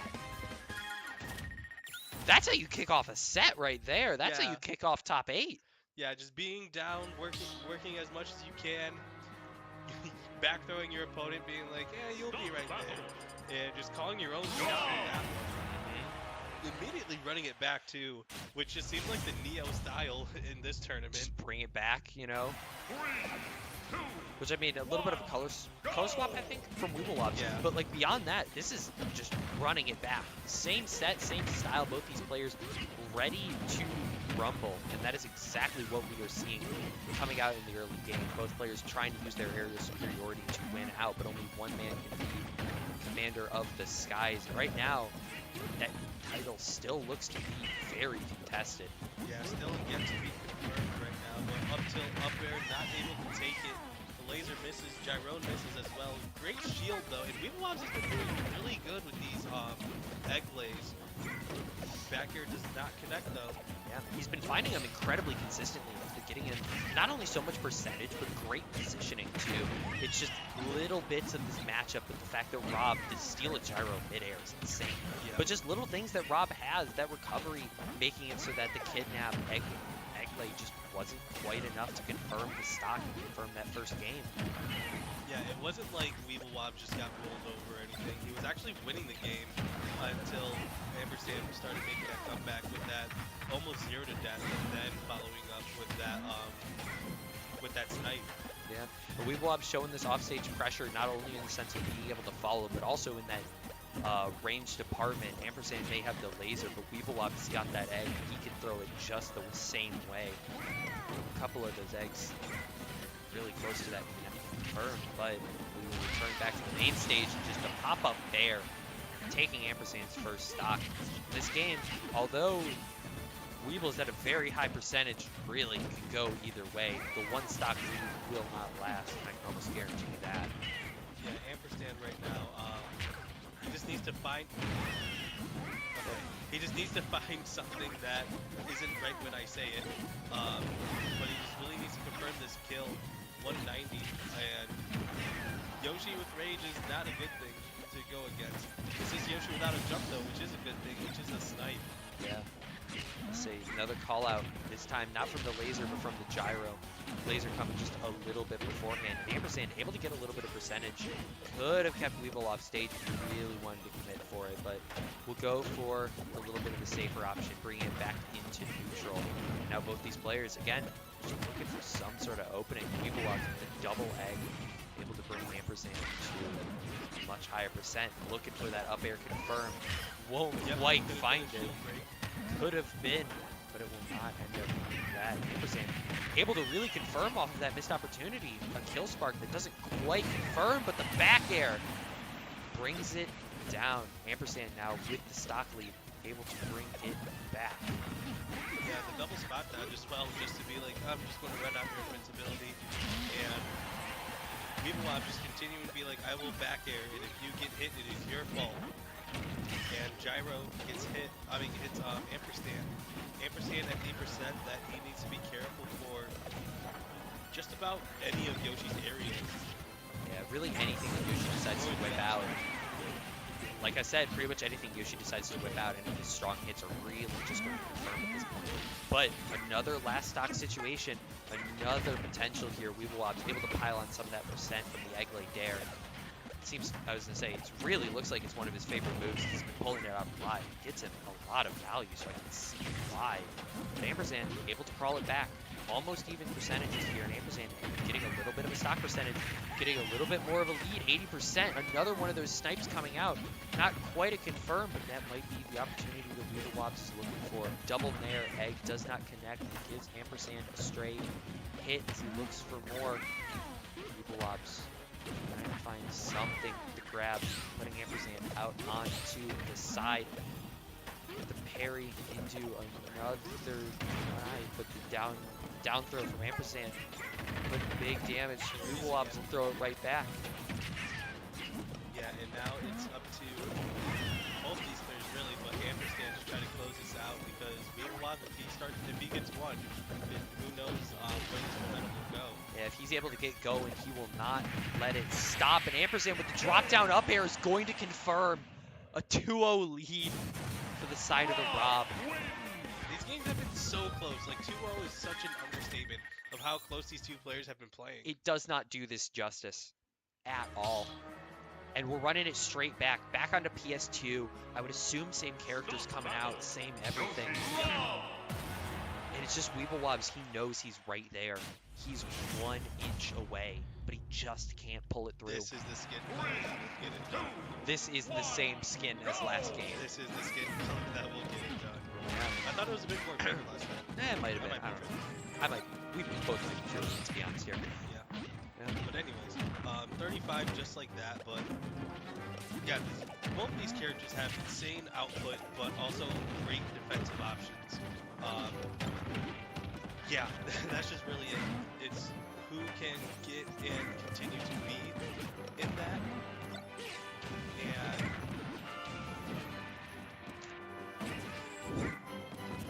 who can really continue that, you know, pressure. Who can continue that momentum, who can just make sure the other player plays less.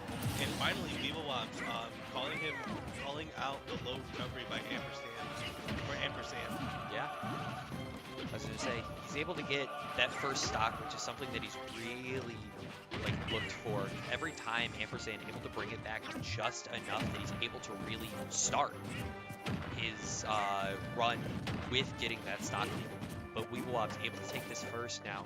Could eventually prove to be something, but he won't get much beyond it.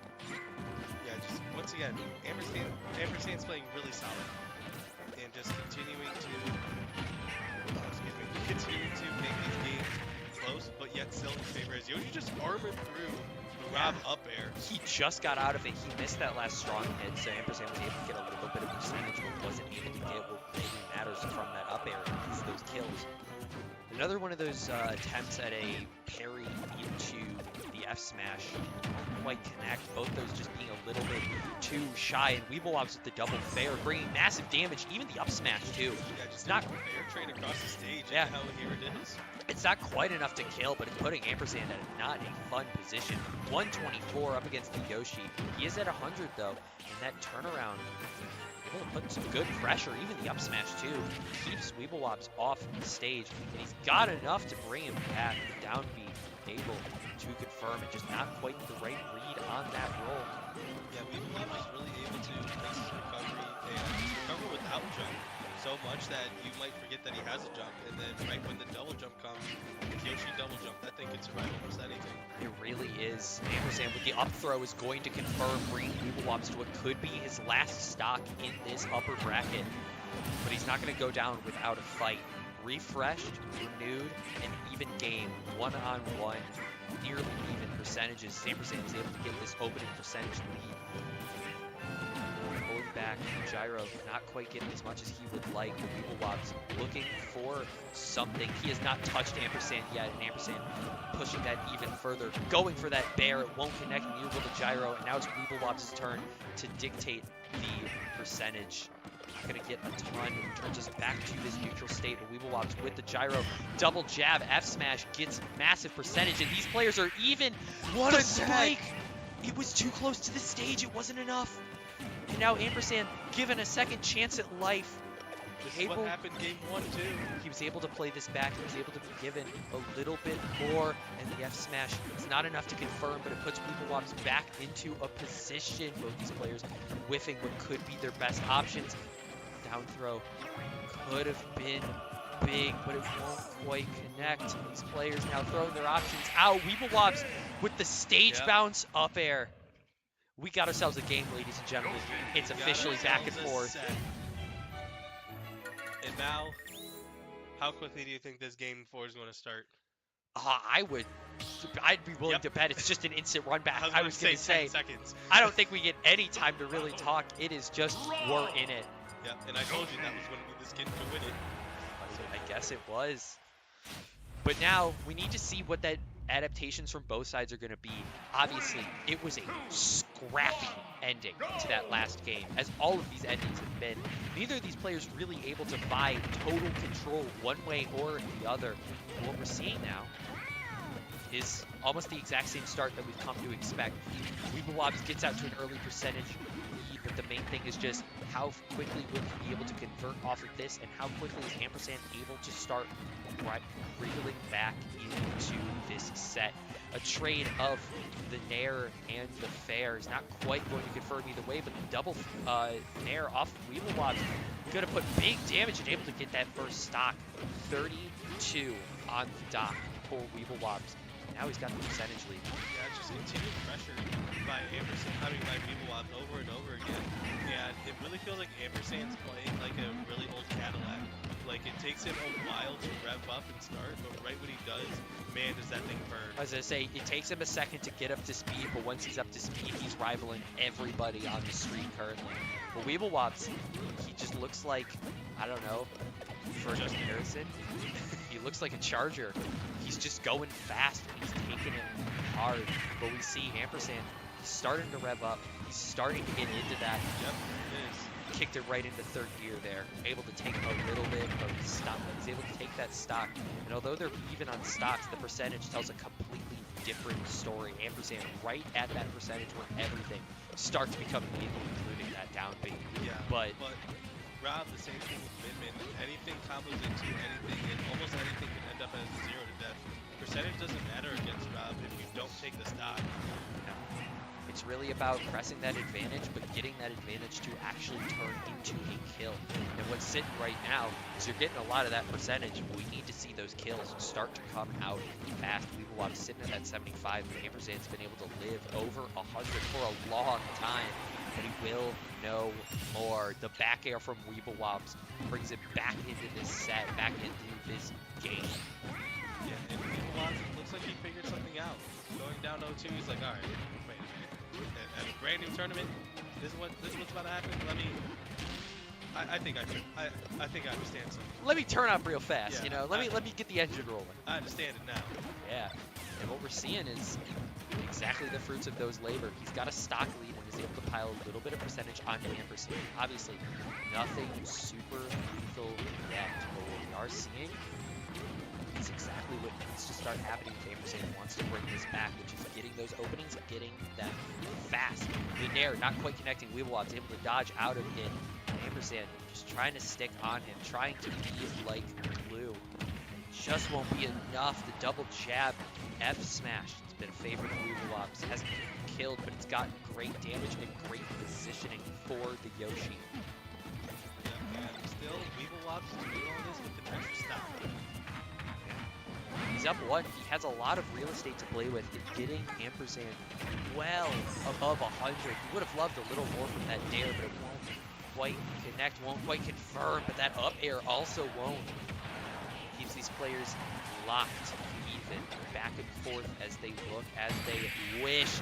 And that nair, not quite gonna kill, but it's gonna put Ampersand in the weirdest position that he could. The back air and the dodge from Weebawob's keeps him out of danger. Yeah. Ampersand now just fighting for his life right now. This should be it. 181, and yep, that is going to take it. And We've got a game 5 on the main stream. And I wouldn't be surprised if things just roll the exact same way. Both these players are fired up. Ampersand knows he can take this because he's done it 2 times before, and Weebawob's is on the streak. So it's all about adaptation.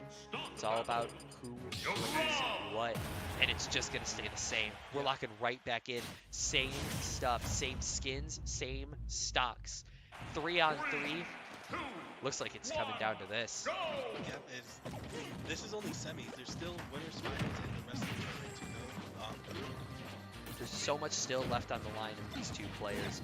Not even just in terms of pretty much any metric that you would want. There's still summit points well on the board, and even though both these players are in it, it's really just about, do you get to choose your bracket or not? It's about choosing your pools. Who do you think is going to be the easiest to take out? And even then, Weebawob's able to get that confirmed with the F smash there, putting Ampersand down a stock. And I mean, even then, there is still money on the line.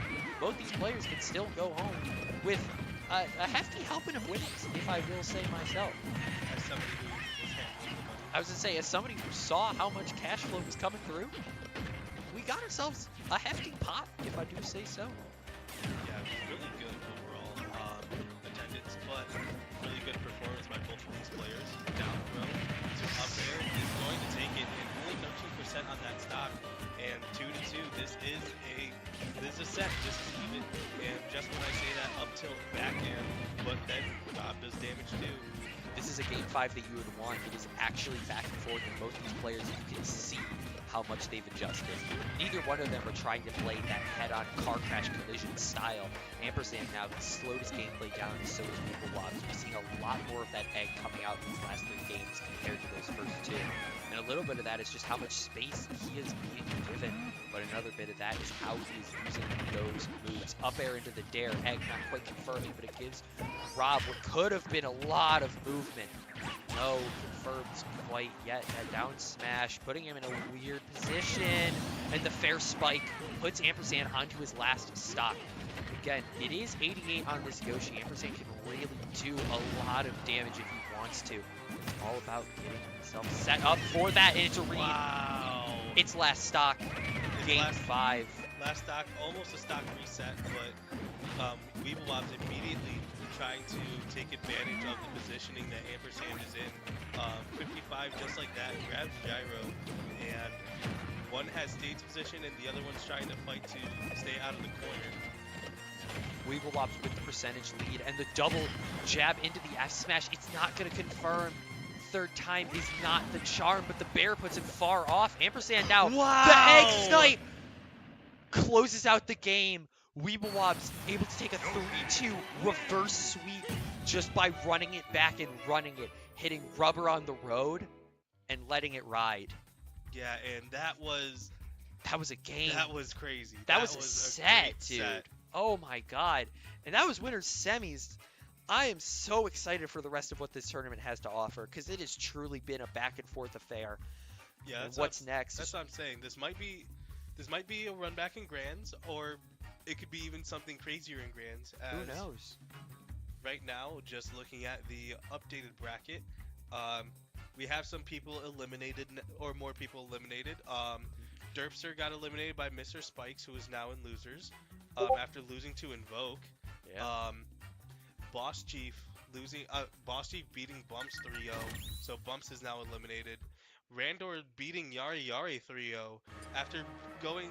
Yari went game 5 against Vayne, beat Vayne, and then lost 0-3 to Randor, and then Eloquence after Vanilla's little run beat Vanilla, and then now it's Eloquence Randor. That one's going to be a hot one wherever it is. Yeah. And the game's loading right back up for y'all. Oh yeah, It's- my bad. I was thought gonna say, could it's take a looking like breath. it's Battle. if you can pull it back up. I think it's the other winner's semis match, if I remember correctly. I think it's Invoke Yep, Roots. Invoke Roots. Which, as we get that game put out, I'm gonna let you call this one, big guy. Yep. You're up. As this is the other one in winners semis. As we said, this is Invoke Roots. Go!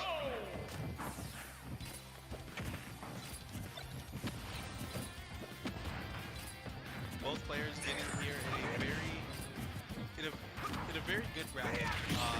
We saw both of these players actually earlier on the stream. Invoke beat Yari in Focus Round 2 to get here. And Roots 3 owning Boss Chief to send Boss Chief into losers.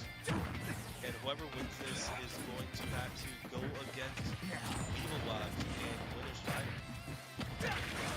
So this match being hard for both players, and that doesn't mean when you win that it's going to be easier. It's actually going to get harder.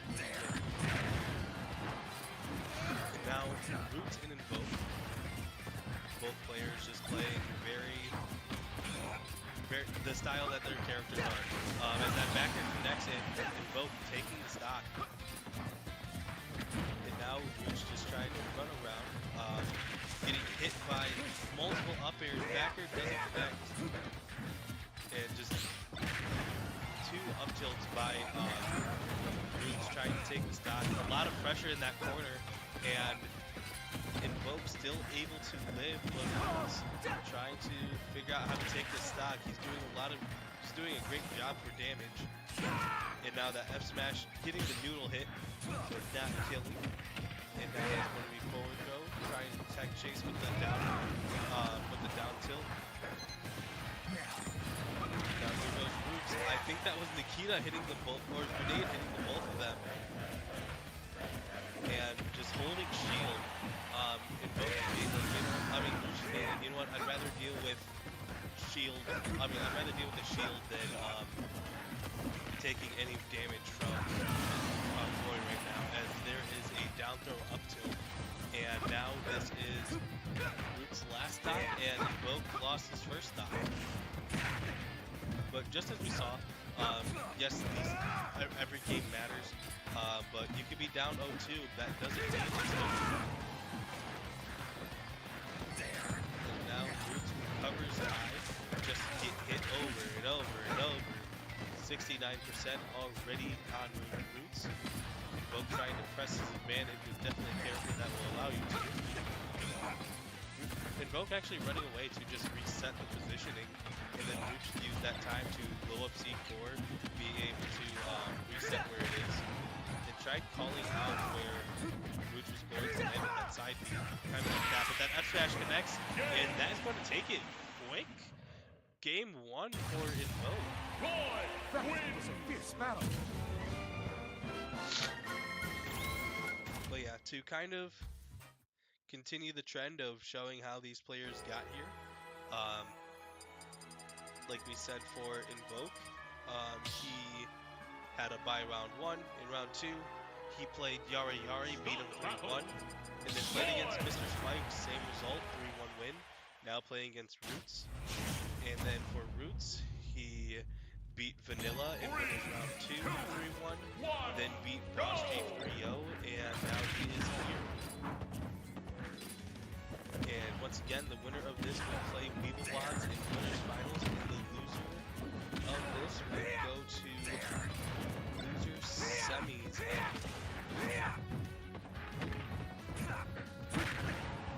So they will go to losers quarters. But already being in top 8 as we are flying, or yep, as we are already in top 8, we are just flying through this bracket. The other people that are in top 8 right now, Eloquence and Randor, Boss Street, and Mr. Spikes. Yep, that's the top 8, I apologize.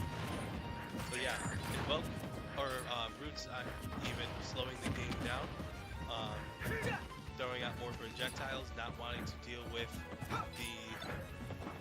the aggressiveness of Roy, because one thing that Roy can do, once he's close, he's a rush down with the sword, and that sword hurts really bad.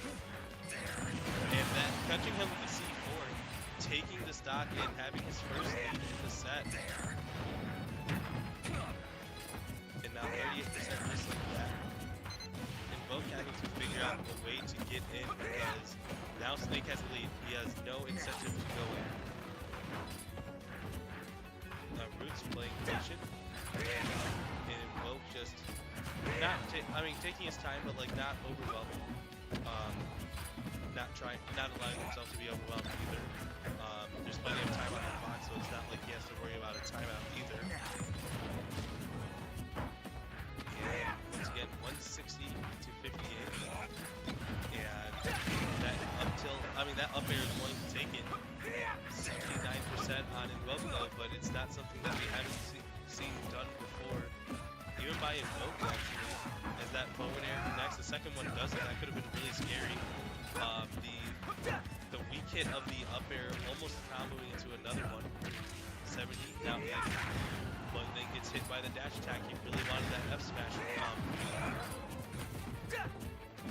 Now just throwing out all those projectiles, and up tilt actually is going to take the stock, and now Roots, after losing game 1, just decided to turn it around. Now struggling a bit to land.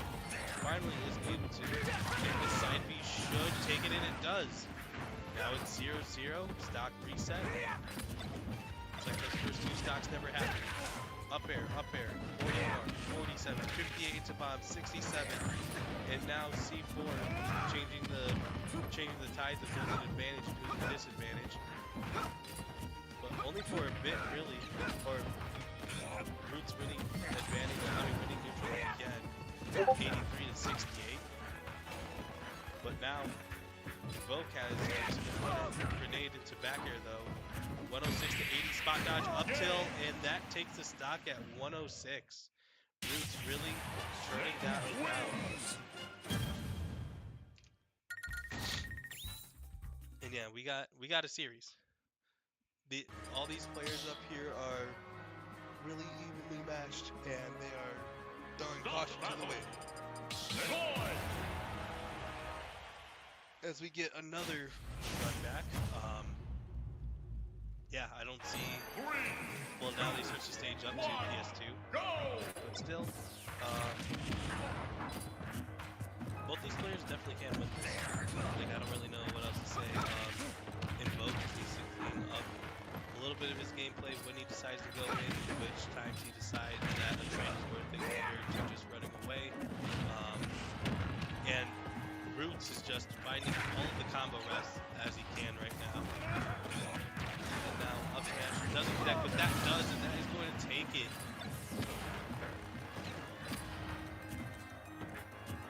Now that back air, not able to do it. 132 to 0. And that F tilt, the grenade saved him actually, changed his trajectory. 159 though, the forward throw is able to keep him in disadvantage. And Invoke really just controlling the sledge, controlling the pace of where Roots can go because he has to deal with all these things. Using the grenade like how Snake would do. And the F tilt does not connect, trying going for the up tilt as well.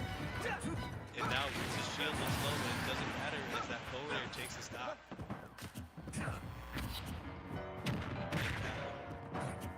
Roots doing another empty hop doing the two and hits the C4 71% onto Invoke. And it looks like the damage is racking up as quickly as he can. Right after it looked like he was getting hit by a combo starter, he just gets hit by a grenade. And speaking of, what a grenade, and what a C4 in response. Still 64 to 0, well, never mind. And really trying to go for the 2-frame, but Invoke still surviving, even though he was at low percentage. And now Roots just being relentless in his game plan. Now spot dodge again. These spot dodges got a lot of, or these spot dodges got a lot of miles on them. And that C4 as well. That C4 is going to take it, and now that's a 2-stock favoring Roots after the really dominant game 1 by Invoke.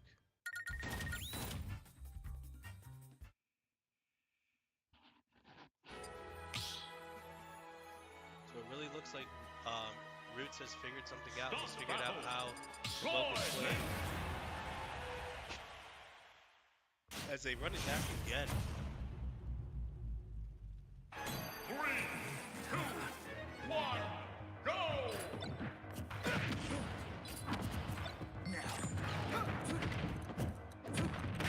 Now that F tilt going to give Roots the lead very early on.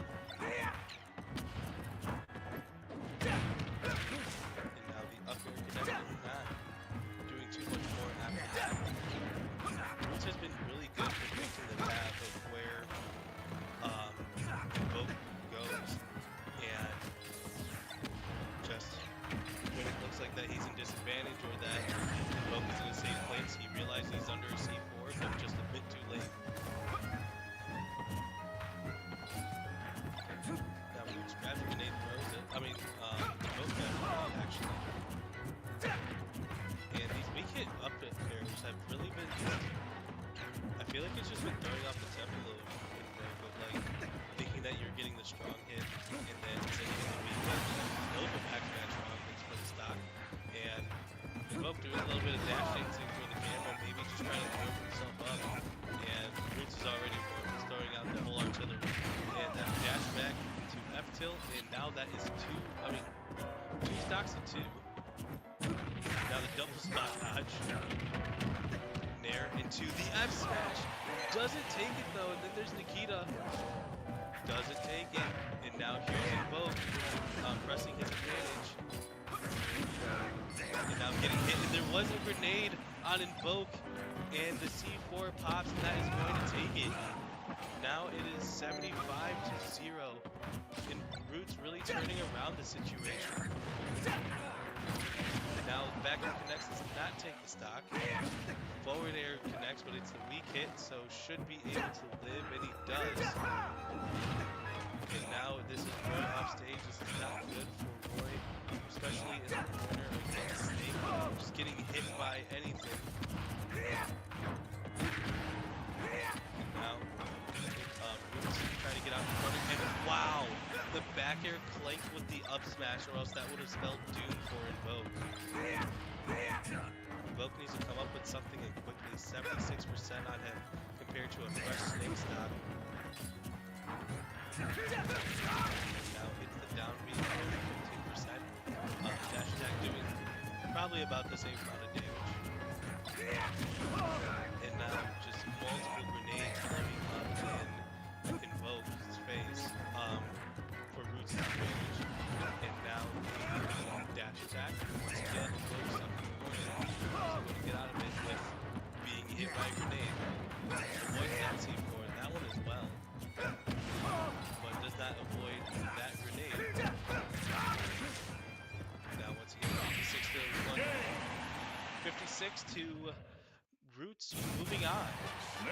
Roots, after a rough game 1, dominates game 2 and game 3, and that is going to be a 3-1 favoring Roots.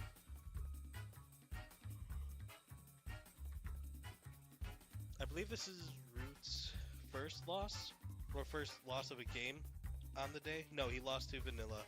So only second loss game on the day. And then now he's going to play Weeblewobs. So two really strong competitors. And yeah, they're in winners finals for a reason. Both of them playing their absolute best.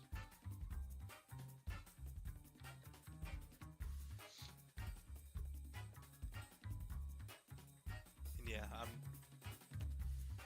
going to keep it over here for now. This tournament has been at the same time flying by, but still it doesn't mean that these sets have not been competitive. A lot of them, there's been a lot of 3-0s and a lot of 3-1s, but the one that was 3-2 was really crucial because Weeblewobs was down 0-2 against Ampersand, and then just slowly but surely brought it back. Looking on to the losers side of bracket, Eloquence and Randor in a 16-minute game right now. Boss Chief and Mr. Spikes also playing each other. And yeah, as the bracket gets updated, excuse me, we have our winners final. And yeah, looks like everybody everyone came to play. The people that did come, they are white hot and they're playing really good right now. Yeah, some of these games could go either way. I'm gonna pull up the bracket for you guys. Just ignore the scoreboard on the top right. There's nobody there yet. Meanwhile, I keep an eye out.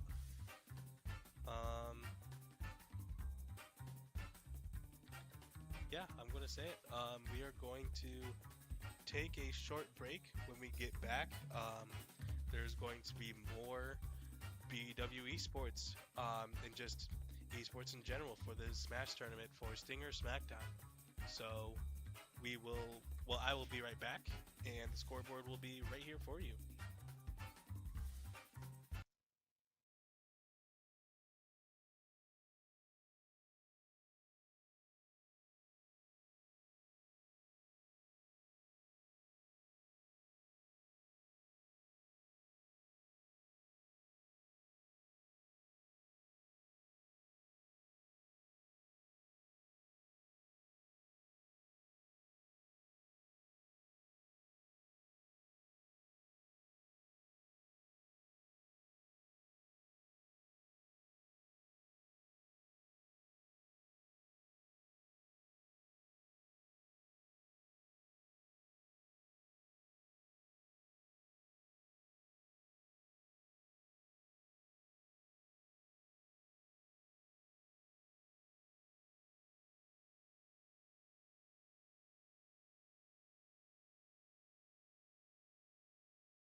back with more Stinger Smackdown.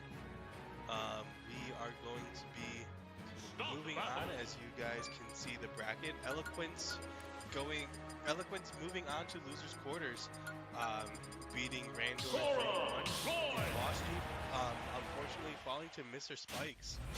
So now the losers games of Invoke and Eloquence and Understand and Mr. Spikes are both going on, which means we get this one.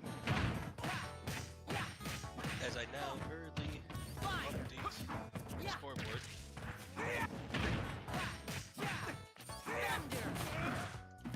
And if you have gone to, and I put it in the wrong place, if you have gone to a Buster Out, you have definitely seen this before. These players have a streak of starting to run into each other pretty often.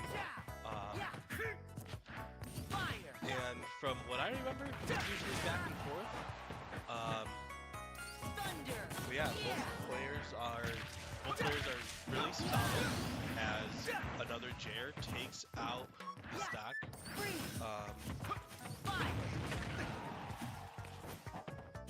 Yeah, as now favoring Invoke. Eloquence now hitting the Thunder does connect, but doesn't kill. But Freeze does connect, but doesn't. And then there's the up B again, the fire, the thunder again, and finally had to cycle through all of those things. Every single spell doing its own use to get that one kill. But hey, it was needed, and it definitely worked. And now Eloquence getting an advantage. The fire jab block, and just Invoke able to swing right out of that. The double E names are probably going to trip me up, but that's okay. And Invoke, ledge trapping scenario, gets hit by the side B, and now Jair getting Eloquence off stage again. It just really feels like a lot of the time, like as per play, like Invoke just gets hit a good amount of time, and then right when he gets it is disadvantages for him to not get killed. But then once he is able to get an advantage, he just needs one or two to take it. As the Thunder is able to take that stock, favoring Eloquence for game number 1, or for one stock for game number 1. But the rising weak hit up air into F tilt, taking the stock, and now Invoke just like that. That's a quick 32, trying to predict the landing. That jab into there, 56%. I'm curious on why he didn't go for here. Obviously, he wouldn't have killed, but I just want to know the mindset behind it, because it is still guaranteed damage, still sends Eloquence off stage. And now Eloquence gets poked, and that is going to take it. Yep, Roy on a Animal Crossing stage. And what a call out, just immediately just getting that down tilt. Invoke has been doing wonders with this down tilt as well. It has been really impressive, and just running it back, probably Eloquence being like, you know what, it's not the stage's fault I lost, I just need to play better. As he now, we got Sora and Roy again. 3, 2, 1, go! Yeah, I couldn't find much of an issue yet in either of their gameplays. That is a quick 35. Invoke was the victim of playing against what I believe is a pretty ledge trap heavy character, or an advantage heavy character. And just right when Eloquence was able to get an advantage, it didn't lead to a kill, but the ledge trapping would do wonders for him. So he would just need to avoid that. On the other side, for Eloquence, just, I don't really know. Invoke's just been playing really solid. He's been finding ways in, calling you out for your defensive options. As that Nair also connects, the Thunder is able to protect himself, and didn't get the last hit connected, but it was all a setup. It was a ruse for the Jair. By golly, he's got a Jair. And now that back air hits, but not for much. onto Invoke.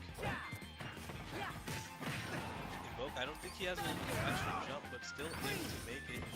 Great air dodge to make it back, by the way. And once again, Invoke putting Eloquence at disadvantage, playing patiently.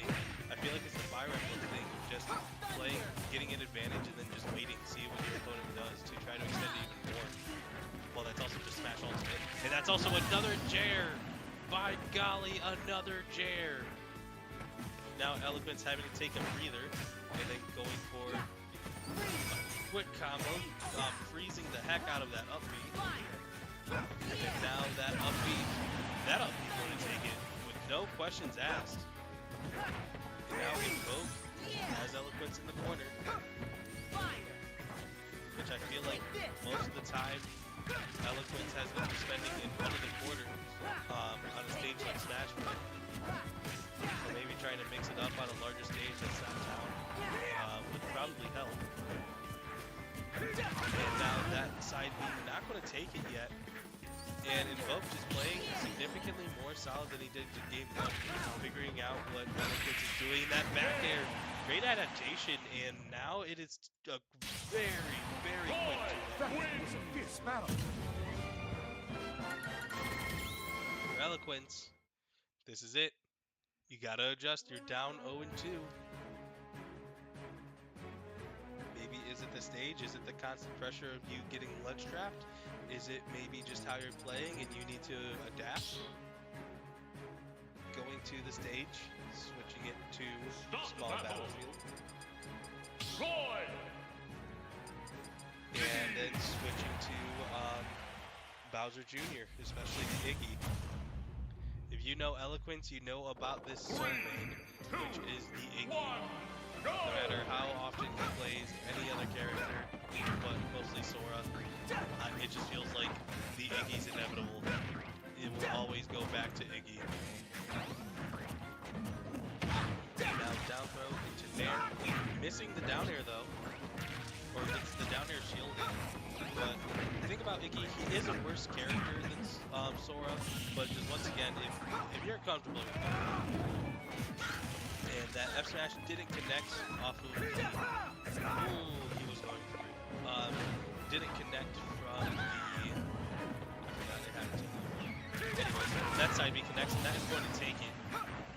Invoke is playing hot right now. Misses the grab, and then avoids the Mecha Koopa with a rising air dodge. He's been doing that pretty often all tournament.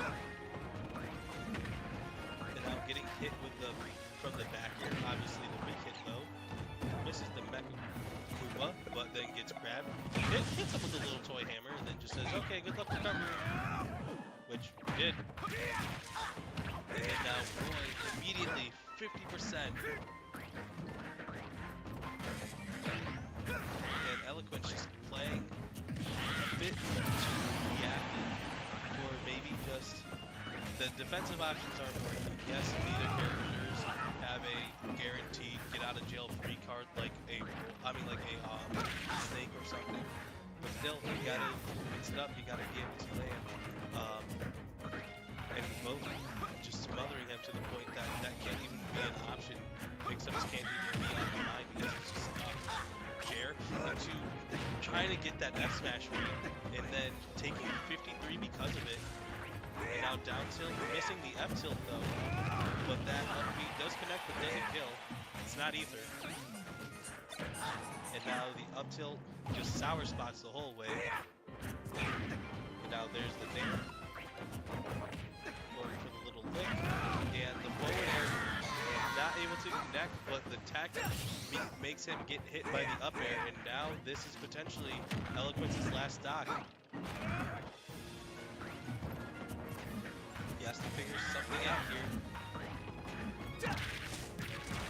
Maybe it was the Iggy up 50 just like that, and then calling it out with a up B. So 69% already on Eloquence. Another down angled blurring blade by Invoke. And then just Eloquence having a whole tempo change. Trying to play significantly slower. Gets called out with the Mecha Coup, not Mecha Click. His side B gets called out by Roy up B, and wow, just let it rip like a Beyblade. And now just still 114. He has to play this carefully because Invoke can close this out at almost any time. And then that's another back air. The down angle up smash doesn't take it, but his jab is going to do a lot of damage. And then now Invoke has to recover. He is able to mix up the timing enough to do it. Down tilt doesn't lead into it. Now shield the card. 61 to 141. The up tilt barely doesn't do it. And he backs away, and the cannon able to get him that momentum. Still weak hit, so still alive. And Invoke just swinging in the corner, making him roll. And that is going to be a 3-0 favoring Invoke. Roy wins. Not an option. And yeah, Invoke just playing that super clean, super quickly, getting the job done. And yeah, unfortunately, that means BW's very own Eloquence is eliminated. But we still have the rest of the bracket to go through. We have a lot of great people left. Invoke is waiting on Ampersand versus Mr. Spikes, and yeah, the winner of Ampersand versus Mr. Spikes is going to play either Weeblewobs or Roots. I believe we're probably going to have winners finals next, if I were to take a guess. But if not, we can bring it back over to me. I can talk to you guys for a bit.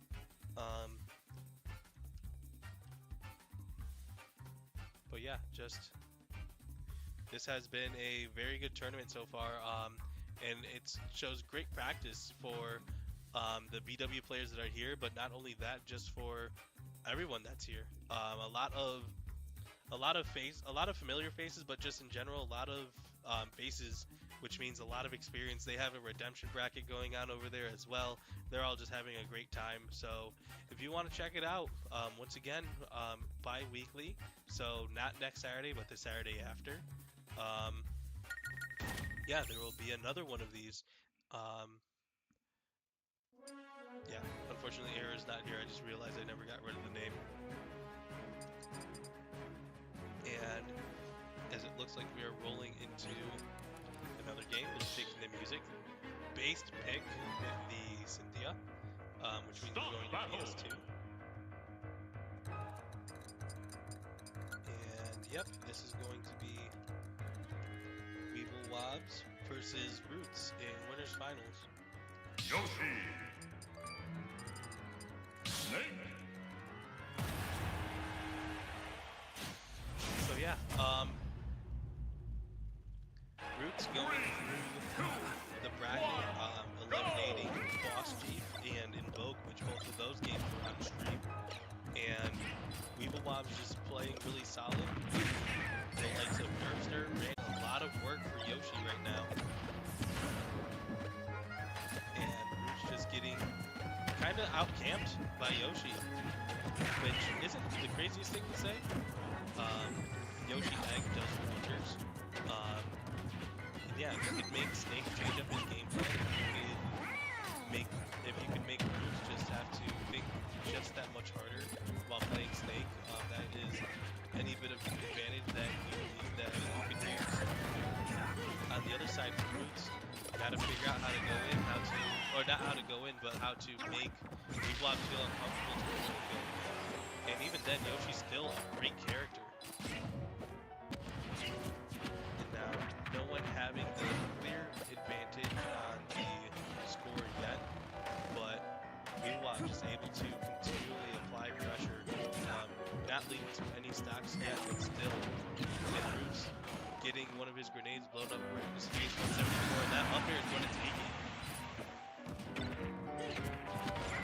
And then, just one thing that Roots was able to excel was the ledge ledge trapping, but for Weeblewobs, he is kind of able to avoid it with that double jump armor.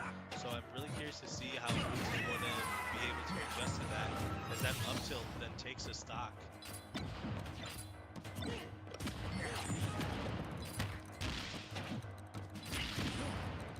Yeah, and then 51% just like that already, dodging the up tilt. And then both these characters now just swinging at each other and just doing damage back and forth.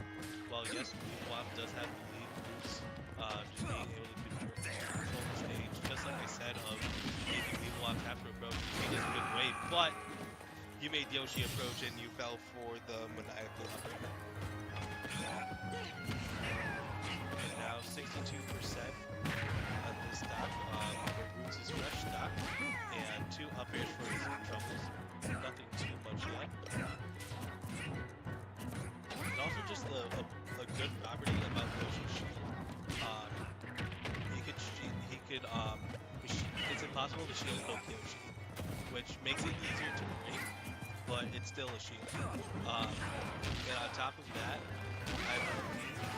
when you do the bullet, it's just a little slice of life thing. Also have the shield animation. So I don't think there's any lag between holding and then shielding again, as that up tilt takes a stock. And that there, Weeblewob's just trying to chase him, trying to take the stock, and this is where Yoshi can excel. Yoshi can excel at anything, but just like that, and that is going to take game number 1 in favor of Weeblewobs. I love the Akuma Yoshi stance.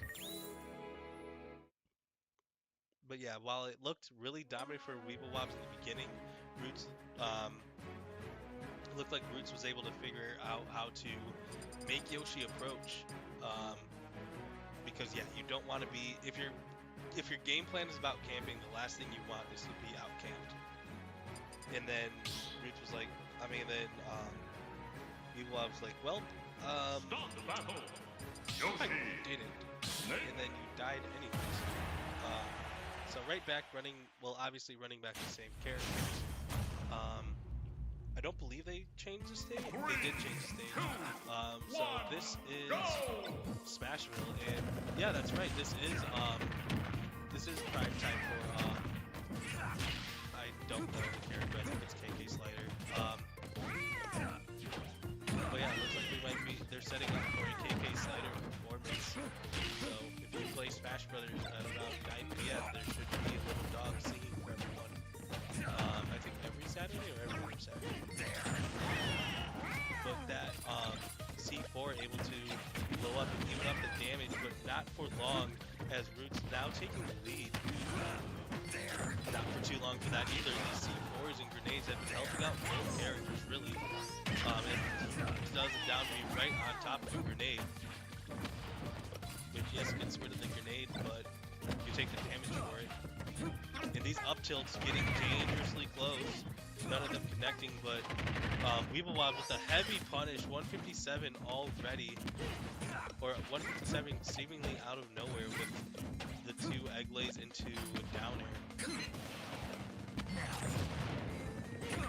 Just once again, just holding on to that shield, being able to take all that pressure. And now grabbing Roots out of that dash attack looks really weird to me. And Weeblewobs once again just applying so much pressure. Trying to play around it. And wow, Weeblewobs being able to chase Roots and avoid the up air. Roots now playing with the offensive, and that is going to even it up just like that. Nikita just flying around at the speed of sound. I'm glad that moved kind of fast. But anyways,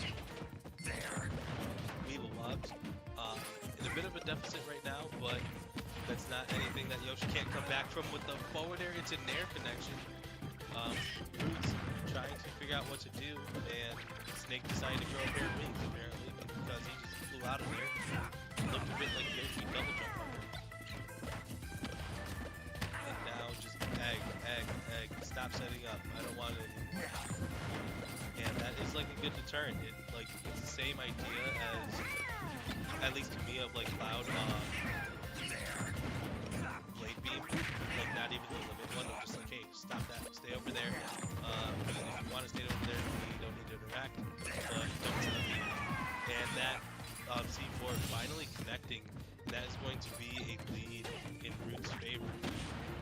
And now that grenade connects, breaking Roots out of the out of the grab, but for Weevilov not converting to a stock take. So many eggs as he gets hit by another C4. I didn't even know when he planted that one. Trying to go for these aerials. Nothing yet connecting. Pretty sure most of them would kill at this point. Well, never mind, because I thought that was one that would kill. Now 150 to 74. And that back air not taking it. Root's able to figure something out. Or maybe it was the same choice as well. And now swinging. They do not stand in this area. I think there's a bomb on Yoshi's back and he buried it! Wow, just the aura of Yoshi able to kill Snake just like that. Not what I meant when I was saying Yoshi doing the Akuma stance, but here we are. And now 105 to 32. Yoshi's damage output does make this dual goal, but that is a broken shield right when I say that, and that is going to be game number 2, favoring Roots. Back and forth the pendulum goes and how this action turns.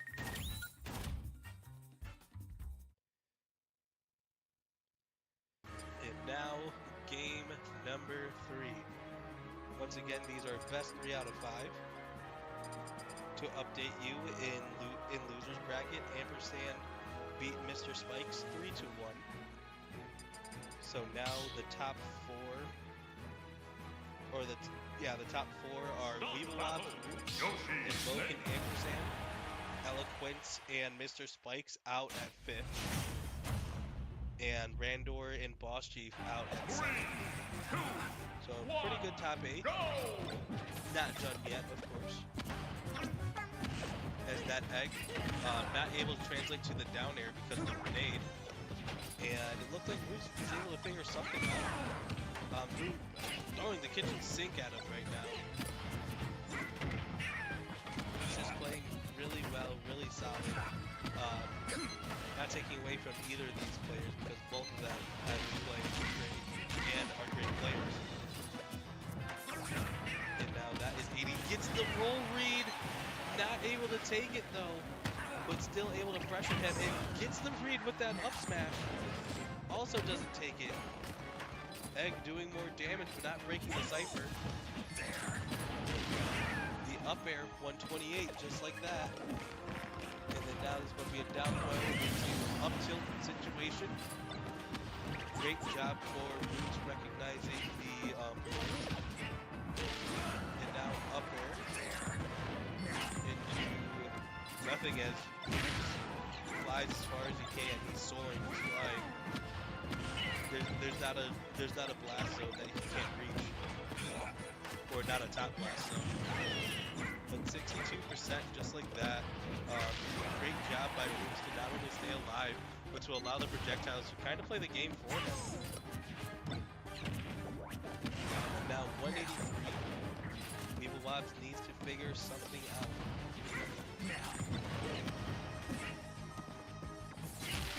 And he does it. He takes some damage for it, but this is pretty doable.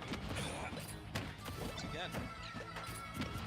Then once again, here's the projectile trains. Kind of reminds me of that one episode from SpongeBob for the snowball fight. And then Weevilov's canceling the egg, but gets stuck on that platform with the C4 out, and I was scared. Now, up tilt misses the up air. Gets hit because this Nikita didn't tech, but still alive. Snake's great recovery, keeping him alive on that one. And the down B able to connect with some more damage. And speaking of damage, up tilt takes it. And then up up smash. Not taking it yet, and Roots getting a lot of damage because he's still alive. And more eggs. He's throwing the whole omelet at him. But she has to be careful with these eggs. These eggs are expensive now. Average price of $8. It's crazy. And then he's just throwing them out all willy-nilly. I wonder how much money Yoshi is spending with every egg, including inflation. Now Roots still able to make it back. 155. Turns around with the back air. This might be over soon, and it is with that up smash connecting after Roots got hit. And that is a 2-0. There's a 2-1 lead favoring Roots.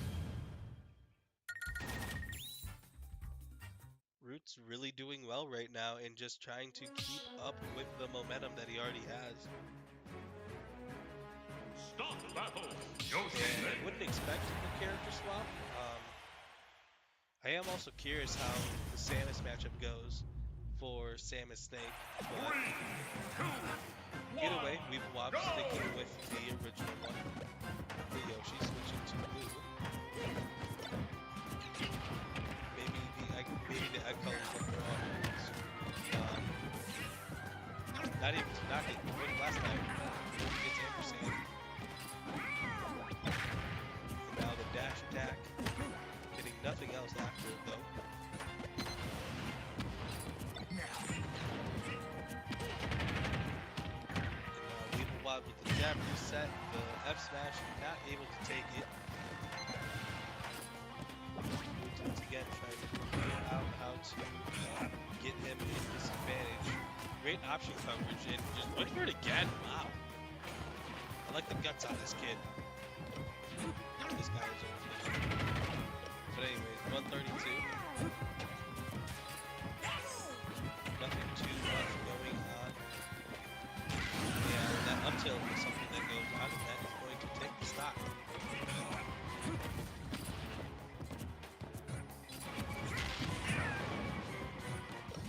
Now Roots trying to just respond as quickly as he can, puts the down B onto Yoshi, but he gets transferred over to him, so what could have been a kill then became more percent onto Roots. And what a snag by the egg blade, but a misinput for the bottom of PS2, just able to tell him no. Now gets the throw, misses the fair though, wanted to get that stock now. He said 877 stock down. And that shield is looking mighty low, but Roots is able to get a lot out of it.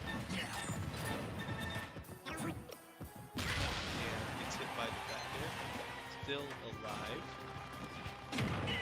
Tried going for the spike, but not connecting either. Up air, not connecting though. Gets hit by the C4 though. And the trade, the DBZ, both of them on last stock. The stock reset situation. Roots, if he wins, he is guaranteed. He moves on to Grands. If he loses, he goes to Winners Final. Same stakes for Weevil Wives.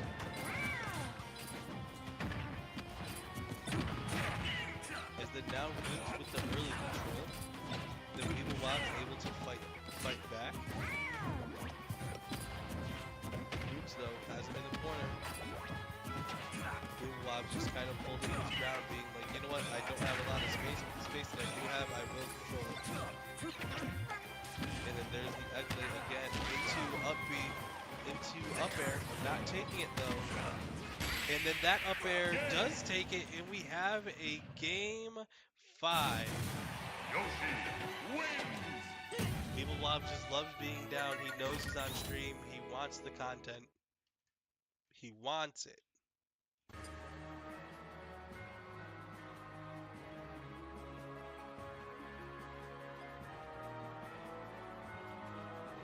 Also, this is what I kind of like, that they're taking these games seriously. Like, they're not just running straight back to, well, not that running it back to the next game isn't taking the game seriously, but like, now they're considering bans. They're considering what stage do I want to play on, what matchup do I want to do.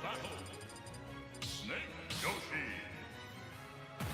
really shows that even though like you could end on the same stage every time, but you're showing the extra effort of like, okay, I practiced these. What is going to work for me, and what has worked in the past? Do I think I can adjust? Do I think if I were to mix up the stage, that would help? There's just a lot into it. We're now already 57% onto Roots, just like that. But there's only been one other game 5, and it was a last hit scenario. So let's see if this one will be able to not live up, but to be part of that expectation. Now the down smash misses, but the spot dodge into the next move hits. 15 to 52. I'm really just imagining this happening because of like the domestic dispute. I don't know why or how this would happen, but just like, I don't know. Like something happened to Yoshi's baby, and he found out that Snake did it. And Snake's like, I don't even know what you're talking about. I don't even know who you are type beat. As now he gets hit by the down air, 81 to 161. So the Snake is able to lead. He is able to lose the stock soon. And that does it. I think it was up air. And now it is 92 to 0. Then another down air converts into 31%. Gets a grab for 42. Avoids that as well. The up air probably would have taken the stock.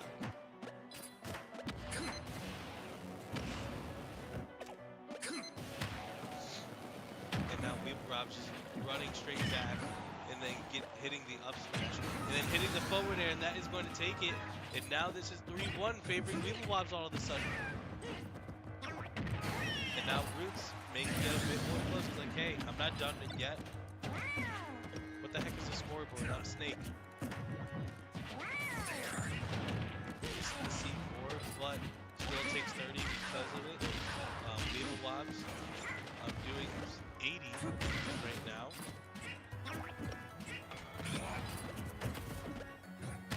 Roots just kind of, he needs to figure something out. He needs to, because Yoshi has been going in way too often. I think he just needs to accept that, like, maybe he's going to get camped, but him getting camped is better than dealing with whatever the heck Yoshi's doing.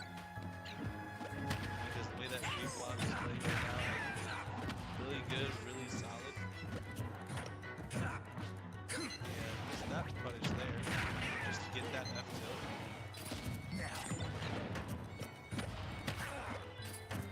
And now 121 to 82. Weeblewobs really committing to just throwing these eggs and letting the rest come to him.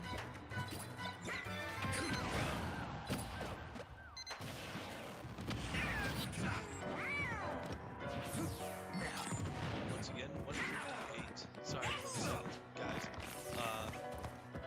I'm trying to think about what to say, except for the fact that now, his last stock, Roots is really bringing this back. He changed the tempo.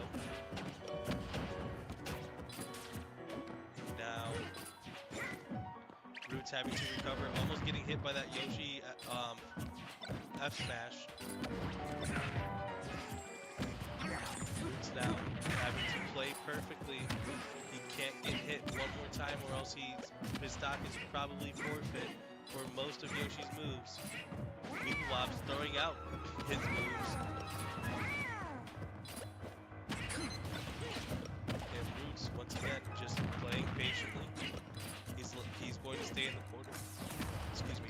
He's going to stay in the corner. He's going to make Weeblewobs come to him, which seems like has been his game plan. But that up air beats out the shield, and that is going to be another Game 5 win for Weeblewobs. What a set! Once again, just back to back. Weeblewobs going to 2 Game 5s, but having the mental fortitude to close out both of them.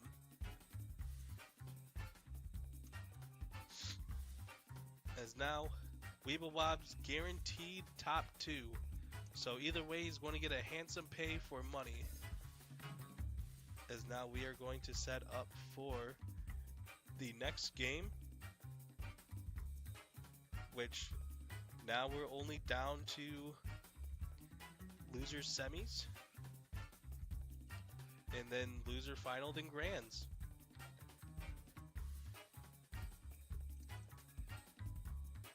Loser semis is going to be Invoke versus Ampersand, and then the winner of that is going to go against Roots.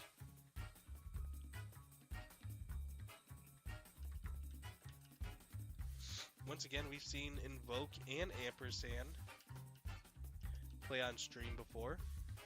Invoke, we've probably seen, I feel like we've seen his entire route. Yeah, the only one that we haven't seen was Invoke versus Mr. Spikes. And that was the one that Invoke won.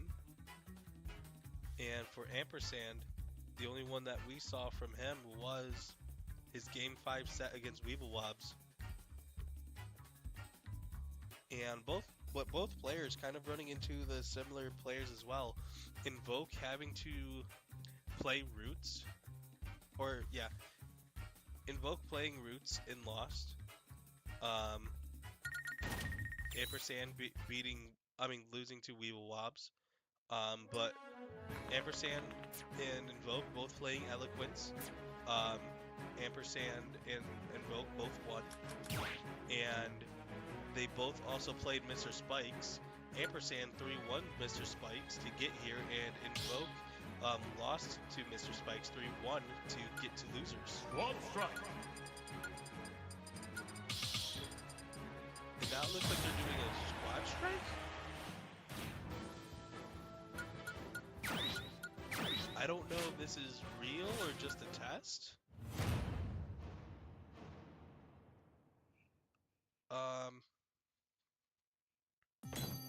But yeah, I will find out while they are playing. This looks real. I don't really know what else to say.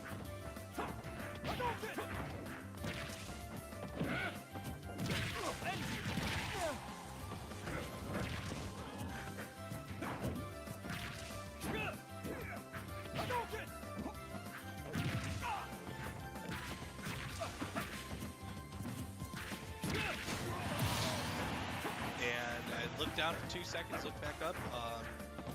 Invoke getting Roy, but without quick hit boxes. And just annihilated that first person. I don't know what that character was.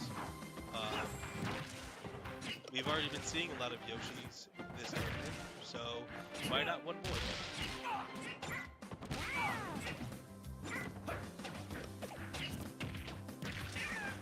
Now the down tilt to the read.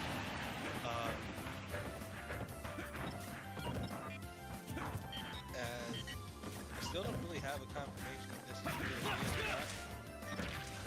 So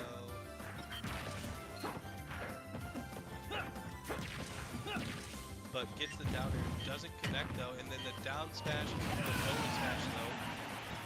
As I look down, there's a completely different character on the screen.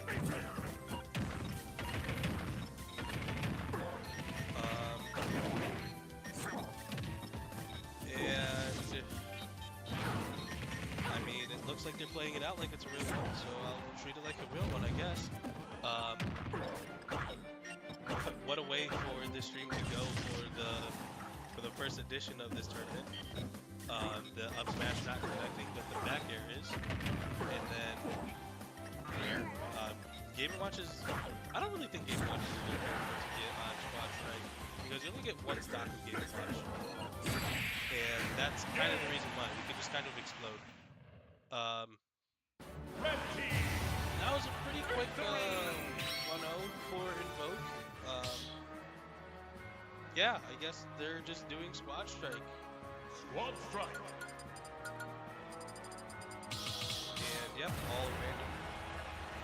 Maybe they're just tired of playing each other so often, so they're like, you know what, we're on stream, might as well. And Invoke got Roy as well. So just the Masahiro Sakurai just and Shigeru Miyamoto, even though that is Mario Kart, looking down on Invoke today, just being like, yeah, we got you, homie. On the other side for Ampersand, you got to be a little bit salty. I would. But other than that, like, I don't know if he plays Ryu or either of these characters in his lineup, so it's just going to be, can his pure fundies just carry him? That is a shot to nets. They are not doing much, but being able to take the up air just to get it anyways. I think that's just so funny. Just run up and just jab someone in the face and then just reset the game. Or reset neutral. Is now the spot dodge able to go through. Still alive though. And yep, I just got confirmation this is a real game. So yeah. And both able to take another one. And now here comes Kirby versus Korin. And there goes Kirby versus Korin. Never mind, he's still alive. And there goes Kirby versus Korin. So now we have Kazuya versus Kirby. I don't know, I feel like Kirby is a pretty good character for Squad Strike.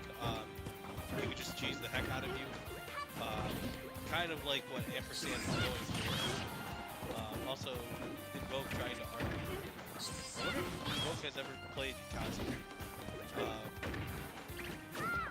Yeah, I guess for Squad Strike, I would favor Invoke because a character like Roy, I feel like his game plan is a bit more translatable than Rob. Not that Rob is the hardest character in the world, but like there's not a lot of Rob. There's not a lot of like characters that play like Rob running around, at least in my opinion. There are mixed zoners, but there's not a lot of like not zero death characters, but like the way that Rob plays. I don't know how to describe it. But yeah, spamming Electric Wind God plays. So just regular game. 84 to 171. And that down air connecting but not killing. And Invoke breaking through, and that grab is going to kill. And there it is. The jam, not the jam, but that is going to take it. And now finally we have Wolf versus Roy. I think one good character to get in random in general is Wolf, because Wolf is a good fundies character. I feel like almost everyone knows how to play Wolf, and for you to truly like know how to play the game, you have to have not a good Wolf, because like everyone's Wolf is good, no one's Wolf is good, but like an understanding of like if you go to a party and play Wolf, you're probably still better than the average person. Yeah. But other than that, Invoke trying to take the stock. The dash attack though takes it, and now Ampersand is on the board, even though Invoke got his main. I feel like that just hurts even more. Like really, I just got my main and I lost. Like nah, we gotta see each other after this. Like hang on, wait a minute.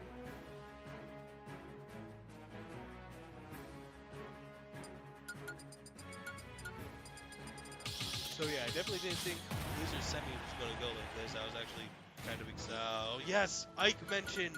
Let's go! Ike first against Mishmit. Now you got an Ampersand. You got an Ampersand. Don't click off. Let's go. You got this.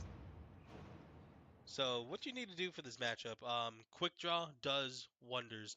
Other than that, mixing up your time for landing and rising, well not rising all the time, but like landing there and just continually do whatever it takes to not be off the stage, even if it means taking more damage, as that down throw back air is able to connect in quick draw like I said, and you can do a lot against Min off stage. A bit more than what people probably expect is that up air connects, just playing patient, and it's connected by that down air though by Invoke. And also as an Ike main. Ike's a pretty easy character. You jump, hit the A button, and then you move around and hit more A buttons. And then if they're shielding, you grab. And that is a dash attack, and just like that, Ike beats Min Min. I don't make up the rules. I just follow them. That forward air connects. So does that cannonball, but not going to take it. And now Ampersand. I'm now fully rooting, not biased at all, for Ampersand because he's playing my main. Not on purpose, but he's dead. So now back to non-bias. Lucario is definitely an interesting pick for squad battles. Because in the beginning, he's kind of, not even A, he's just kind of bad. But once you get Aura, he just then becomes a complete beast. 32 to 86 though, so not a lot of Aura. My gauge for Aura is like 45%. Why not 50 at that point? Because I like odd numbers. But 88 right now, a lot of Lucario's moves get too good. A lot of Inkling's moves against K. Rool. Can't break belly armor, but can edge guard K. Rool pretty well. I'm kind of surprised that didn't bury. But speaking of buried, immediately the Inkling gets buried. And is that Booyah percent? It is for the up throw up air, but it doesn't connect. But that connects, and that is going to take it. So 1-to-1 just like that. Kind of surprised, but not really, that these are like very competitive. Like I was just figuring that like one was going to be like not significantly better, but like one's random is going to be like, oh yeah, I had a character crisis for a year, so I just played everyone. And now the down throw, down B connects, but doesn't kill. Now Ampersand on the back foot with his new character. 120%, but throws the splat bomb right at him. Luigi getting paint in his eyes. Surprised he doesn't scream about that. But good parry onto good parry from Luigi. Waiting for the shield to come out, but I'm to get down, but he doesn't. 67 to 149 right now. Doesn't take that stock, but it is very close, and that would have done some damage. I don't think it would have killed, but it definitely would have probably at least evened it up mentally. And that backer connects, and that is now going to be game number 2. Game number 3 of Favorite. Alright.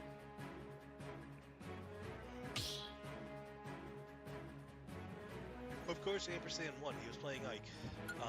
And he actually beat the Min Min, so that's all I gotta say. For game number 3, we get 2 Dark Pits.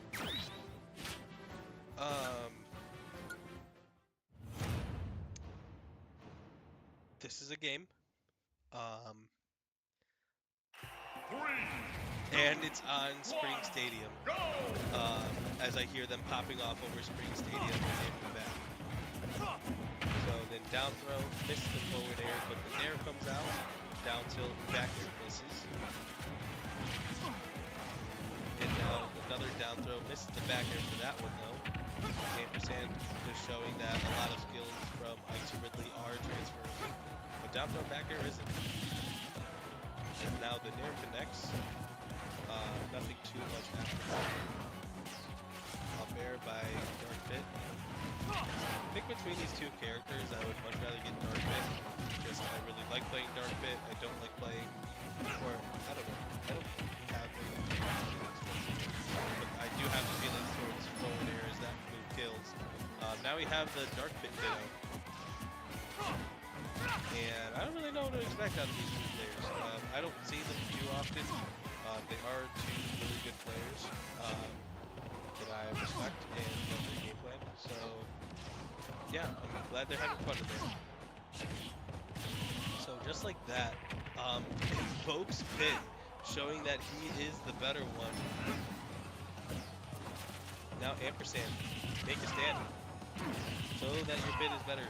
Missed attack also on the top of Spring Stadium. Really unfortunate. Then down tilt back air, that's going to take it. Now it's up to 2 Pikachu. It's 1 back air. Nothing much after it.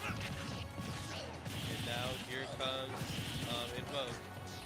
I feel like they're throwing. I feel like they know that getting a game 5 would be best. So they're just like, you know, let's just throw for now. Let's just have fun. Let's just have fun. I don't know, like game 5 we're gonna do like Mob Strike or something, you know, wonder kills or mobs pass. Anyway, Pikachu, a good character, but one that we're probably going to see, or hopefully, maybe, never going to see again in this tournament, as that down air connects. And now here comes Isabel. Isabel versus Pikachu is just Isabel trying to run away and Pikachu is being faster, especially with the projectiles.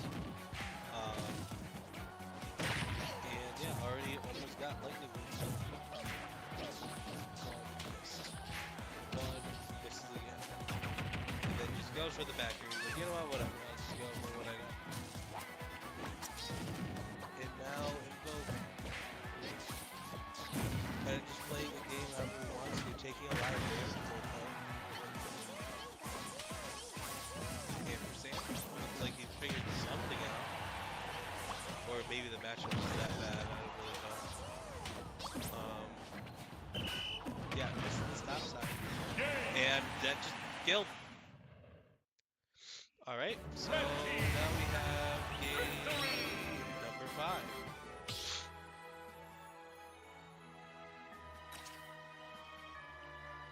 This is definitely a set. But I think this game is even for money. Yeah, because this is top 4 and Payouts top 3, I'm pretty sure. So, are we going to see the Squad Strike payout?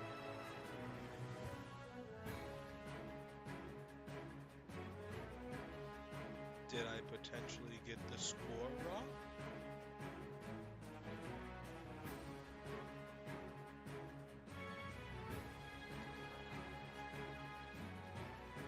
So, I'm gonna check in on them, and yeah, I will start doing something.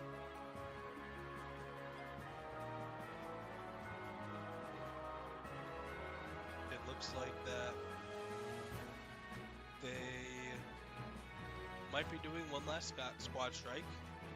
Actually trying to ban stages, or they're just trying to figure out what they're going to eat after this. I genuinely have no idea. There was movement.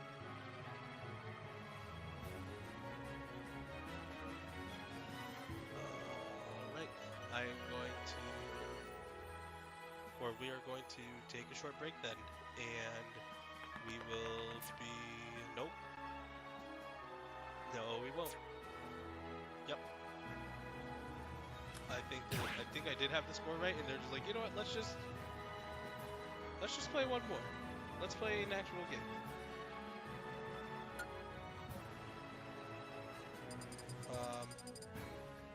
Actually no. Invoke won. Yeah, I might have miscounted. Yeah. Invoke won and is now in losers finals against Roots.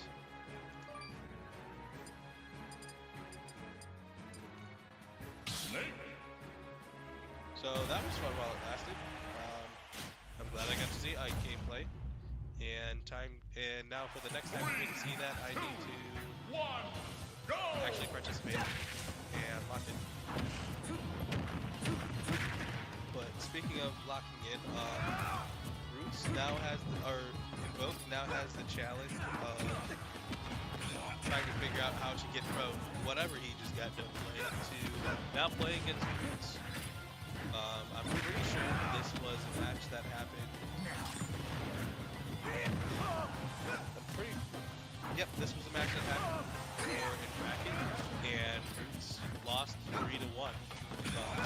giving Roots 1 for either one. And it looks like it might be more of the same. As that is going to be an up tilt taking that stock.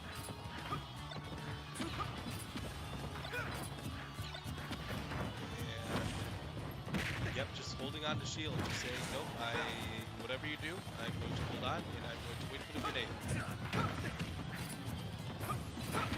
And both just applying a whole lot of pressure, and even that's the thing, even when he gets his strong hits, grenade just kind of changes the trajectory, and in this game, you'd rather get hit by a grenade than a sweet spot of the sword, most times. But yeah, that is how Roots has been able to survive a lot of these, even when he gets hit by moves that probably should kill him. And that forward air is not going to take it. Great DI. That up B finally breaking the armor, but it was too late. That move not breaking the armor though, and there is Cypher. I mean, there's Nikita. Nikita again, not being able to take it, but trying to cover all the ledge options, it's not able to. 169 and 139, which does have a stock lead. Might translate to a 2-stock lead in a second, or not. Translate to an even game. And then he gets blown up twice. And there's another one, 183 already, just keep using down tilt. One of them is going to work eventually. And then, they both figured something out. Missed the sweet spot up there though. And then died. A great momentum finally on the side of Invoke. Maybe he's able to take what he's learning from this one and take it to the next couple of games. Was able to take one this time. That was while, yes, Roots had a bit less information, but that was also while it had Invoke. That side B is going to take it. 71% is doable, but there is a bomb, and it exploded. But Invoke is alive. No person was harmed in the making of that film. Now falling. Wow. Yeah, I'm going to start my combo. I'm going to build my momentum, and then snaked it up till I died. So yeah, Roots taking game 1. And then just running it right back. Stop battle. Yep, I believe same stage as well. 3, 2, 1, go! Which then is going to be just a question of if Invoke is able to adapt. Almost gets hit by that. That was pretty scary, even though I barely jumped on purpose. 64 to 60 right now. That F smash missing, but the spot dodge up tilt doing wonders. And that up tilt and forward air, a lot of moves by Roy, they're all working right now. That up tilt not killing me, but the grenade will. And that is now another lead for Roots. I don't think Invoke has had a lead in this set.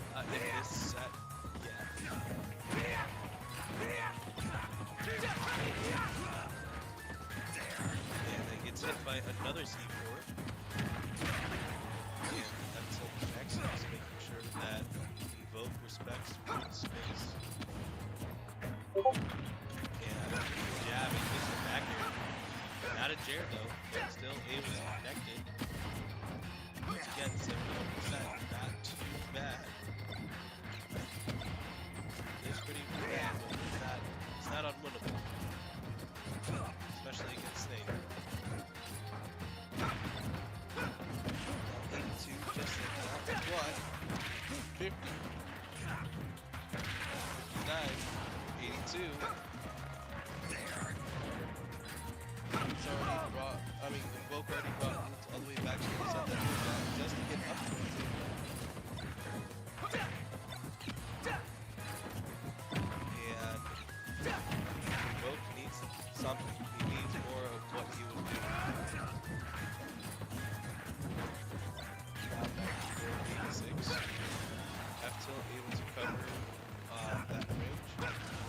time that was a sour spot, but that chair taking it.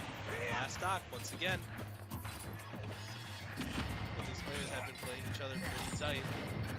Roots has just been taking them more often anyways. In that late setup, call out able to do more just throughout this game. Now down tilt. And the C4, great job by Roots just covering every single option.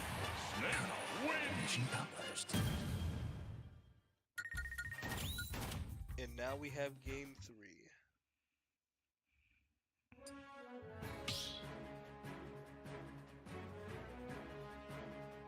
Start battle.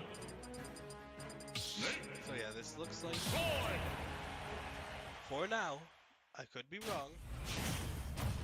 This looks like this is a Roots versus Roots. 3, 2, 1. Invoke Go! can pull something right now and just start playing out of his mind.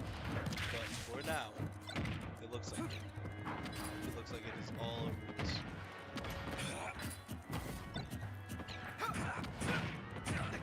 And I was just kind of playing show us things. Allowing Invoke to go in. Just like, you know what? What are you going to do? Let's just, if you want to strike, let's strike. It's boxing. And now getting a bulk ledge and getting hit by that. He almost let it go. And 93 or 73 to 98. Relentless. Or Roots, my bad. Relentlessly just playing the game. And that is another up tilt. Yes, hit Invoke with those so many times. But the Showmaker, Invoke with another stock taken. Just where other games go down to either last stock or last hit. Next to the bomb again. I don't know where the C4 is. It's on the ground now. And Roots almost died right there. But still just playing really patient. And Invoke takes a C4 behind it. Tried going low, did not work. Avoided the bomb, but so many more to avoid. Now 117 to 94. Up tilt's the wrong way, but still it hits Invoke's shield hard. Now, up air not killing, getting more momentum though to try to reach it. Doesn't. And all he has to do is forward probably. And then down tilt to forward tilt again. Not taking it, but Invoke has been really consistent with those all day. And now it's 2-1 for Invoke. He needs to play this out. He needs to, well, I was going to say not take any more damage, but he's already taking a lot of damage. Roots actually missing the plan onto Invoke. That can potentially be pretty big.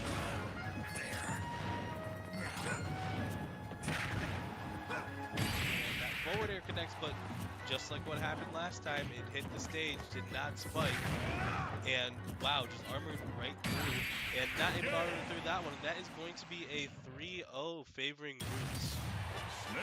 Which means Grand Finals is going to be Weeble Wobs versus Roots.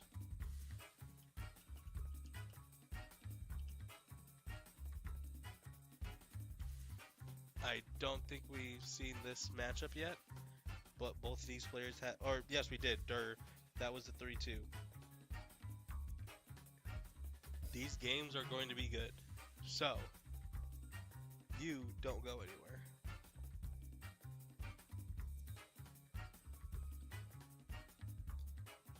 But not on the off chance, but we are going to take a very minuscule break. Just trying to get some water and breathe for a second before we get started with crayons. So we will be right back.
right now we have two commentators. It is me, LT Barone, on the error side, and and Bumps on the my side. Hello. But anyways, right now going into game number 1. We've seen this set before, and this went to game 5, essentially last hit. So these two players know each other very well, just even outside of this tournament, but inside this tournament as well, they've played against each other. As that's another up tilt favoring Roots, and Roots has just been hitting those super consistently. Yeah, this is a super capable snake. I love to see good snakes. Honestly, I haven't seen him play much. I've been focused on my own bracket path, but I'm super excited to see how he plays here against Lobs. Also a crazy Yoshi play. Yeah, he's so good. It wasn't until I came to BW that I really saw good Yoshis. Yeah, and then there was 3 of them. Yeah, We don't have Cinnamon anymore, but in Winter Shorts plays Sonic Yoshi, or Sonic, as that forward air, up air connects. But Weeblewob's third one, and I really like Weeblewob's use of catching. It just gives him a lot of really quick access to throwing himself the grenade. He obviously very much knows how to play these kind of games. Something you would expect from a player, just counter it. Hit the hand grab, very nice on the forward air, catching out an egg. Wow, that up tilt from another time zone. yeah, once again, Roots, his snake did extra leg day today. So just extending that hitbox all the way over there. And now it is 1-1. This is crazy even. And you said this is a set that has already happened. Yep, this was Winners Finals, and Winners Finals went to Game 5 last hit as well. Wow, I can just imagine being one of these two players. This is 100% a matchup that can go either way. Whoa, whole lot of off-stage action going on. Weeblewobs is locking him down. Yeah, broke the cipher, but still was able to survive. And just a lot of mahogany going on down there. Just people, Weeblewobs and Roots both just surviving pretty handedly. Pressure grenades on himself. He's just gotta find some space. That dash attack is gonna get him some. Very interesting, just backing up, taking center stage, saying, "Hey, come hit me. I'll take any trade." Ooh. Scary stick. Decipher still has a jump. Oh, that directional air dodge, putting him into the corner. I wonder if like a directional air dodge bringing him into the platform would have been more well suited for that situation, just to kind of get more out of Snake's reach there. But yeah, 1-0 for Roots. Let's see, Weeblewobs. Oh, no counter pick from Weeblewobs. They will always go to PS2. You know what? This is you can tell these guys have played an extreme amount, just because he said let's get rid of all the semantics, all of the complexities of stage picks. Let's just get down, bare bones. Who's the better player? A very explosive start by Weeblewobs. But Literally. Getting punished for such aggressive play. He's no longer in the lead. Yeah, like what I said in the winners finals was that Weeblewobs, he is not afraid to camp. His secondary is Samus. He is not afraid to camp with Yoshi Egg, and Yoshi Egg is a really good move to counter camp these certain characters. So Roots, his challenge, is to not act so. To not look so stylish when he's doing that, but also just to force Weeblewobs to approach. Like that has been his challenge, because then, oh no, Yoshi's Yoshi's approaching. This is exactly what I wanted. But yeah, like he has been able to whiff punish significantly more this time than he had in Winners Finals, because Yoshi can do a lot of things. Yeah, very he nice. could even take 60 from that combo. Jeez. Yeah, yeah. What I have seen of Roots, he's so on with pulling his down B and the perfect time to set himself up for a combo. He's super nice. Answer right back, saying I got some stuff too. Both these players, once again, Weevil Wobs is PR, and Roots, I believe, was former PR, but has a lot of, or has a good amount of PR wins, if I remember correctly. So these players are mainstays in Neo, and they're there for a reason.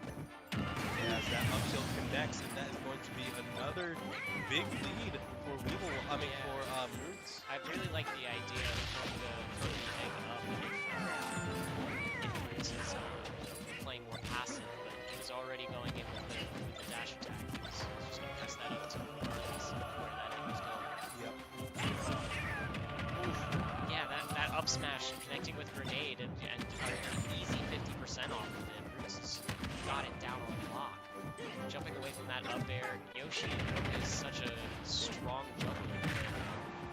Roots is really finding a way to get it down very consistently. This is the kind of play that all Snake players are looking for. And confirming out of the grenade, he's kind of running away with this. Yeah, he's been really solid all day, and he's kind of mad. He's like, I couldn't have been in losers. I could have made this quicker for me, but no. I had to play against Weevil Wobs, so let's just run it back. That's gonna be tough for him. He's got a long journey. Oh, reading that roll, but not quite getting the timing on it. The back air not killing. 171 for Roots. Snake a very heavy air. But that leg is heavier. Yeah, the whiff. All right, Roots 2-0. Let's see if Weeble Wobs has some answer back in him. You said, does Weeble Wobs his Weevil Wobs is Weevil Wobs is in winners. Yes. So if he goes down 0-3, the bracket will reset to true finals. So, yeah, sticking with the Yoshi, I'd love to see it. 2, 1, go!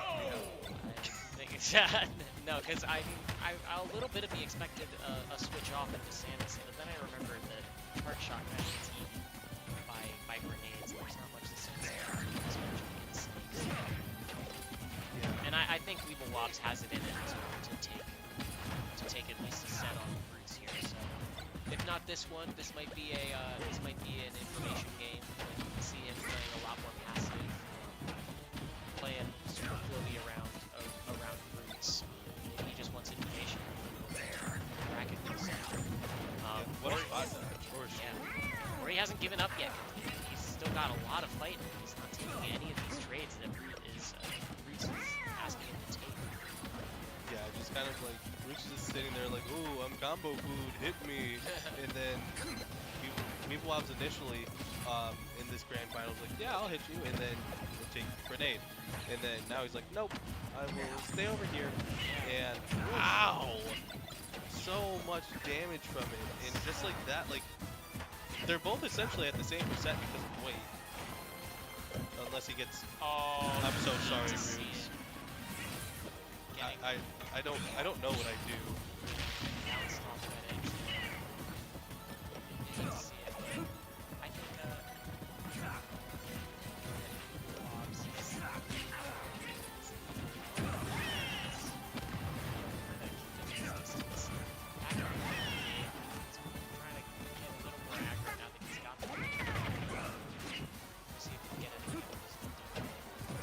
Yeah, nothing much. Catches the grenade, is able to use it to actually get out. I love that awareness. Normally He's gaming. you use grenade and you say, oh, like, snake needs to know. But if you're playing against a snake, you just as much need to understand how to convert, because there are items that are available to you as the second player as well. So, good on Weevil Wobs for being able to convert out of Yep. And this game looking significantly more, or just looking dominant, period, for Weevil Wobs.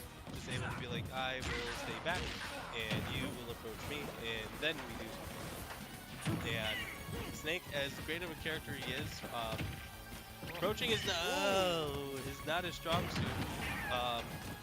But yeah. This guy's starting to use text, man. He's there. He heard you. Yeah, sorry. No, Yoshi has a lot of really, really nice protection setups, like down to Wait, grenade. Oh, he threw it down. He survived it. can really run away with some touching situations. I love that, crouching under the platform to see more on it, just so he doesn't get clipped by it. Since it does reach under the platform, which is a super good punch. And the air almost taking it. Let's see how he uses edge guard. Yeah. All right, Weeble Wobbs, he's got some fight in him. He's like, wait a minute. This is not over. It's not over. It's not over. And if he does, like, this is not the first time he was down 0-2 in bracket. He was, before he went up against Roots in winners finals, he was against Ampersand in winners quarters, or what, semis quarters.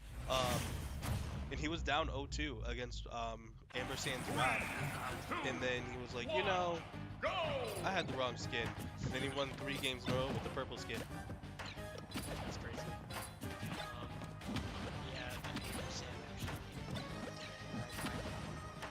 It's not on my radar. I didn't even know he was here until. Yeah. But boy, he took me out of winners. Boy, did I see it. Well, I did, whatever. Back row into. Ooh! Ooh! That's exactly what I'm saying. Knowing when to convert off of that grenade. Love it, Weeble Wobbs. I love it, baby. I Work love it, it, work Weeble it. Wobbs. But anyways, Root's really trying to be relentless with his campy playstyle, and Weeblewob's like, yep, he sure can. Yeah, I can imagine both wanting to camp in this situation, but you really need to think that this. I mean, you can simply look at the percent and say who's camping benefiting more, and I really think Wobbs is the one who's benefiting off of playing more passive, where Snake kind of wants to be in. Like, if it's close to Yoshi is really good for you to just to be pressing on someone's shield. But That leads to trades. yeah, those trades kind of literally blow up in his face. So it's kind of, this is an interesting match because of a role reversal. I did not see that. Yep. I did not see that T4, and what was a big lead for Weeblewobs blew up in his face. And now another egg lay, just doing all the damage. Knows how to get that damage out of the egg leg. That's a tough move because there's so much to do. People mash out, but Yeah. he's at such high percent. Weeblewobs is just going to get as much damage as he possibly can. But we're back to even again. Let's see. Yeah, now it looks like Roots is taking more. In On the the camping. projectile war. Roots is taking the lead in the Vietnam.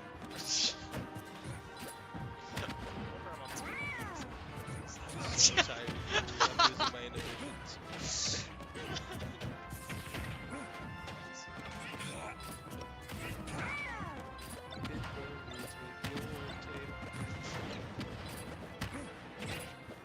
Yeah, kind of catching the Okay, sorry. Like, I don't thank you, but I just didn't think I'd hear that today. Oh, I was expecting the Yoshi yeah, I up was gonna there. say, back to the game plan. I mean, back to the game. Yeah, just once again, still a bit more campy playstyle, but this is what you have to do. If you want to win, sometimes you just have to, like, I do this sometimes. I play Ike. Like, just like, you know what, you don't have to do it with me.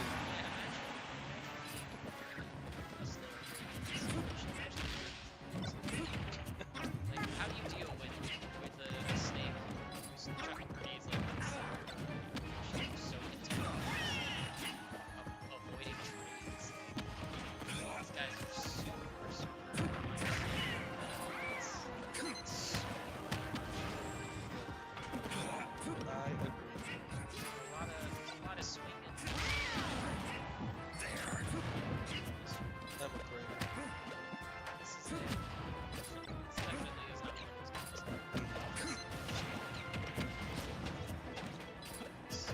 which has been really clean with the B reverses. There's very minimal times where I would be like, okay, that was probably a misinput.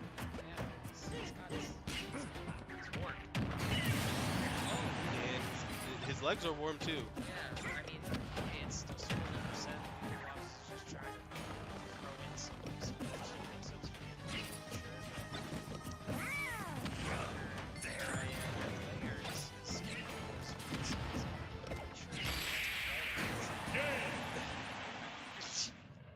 nice back here.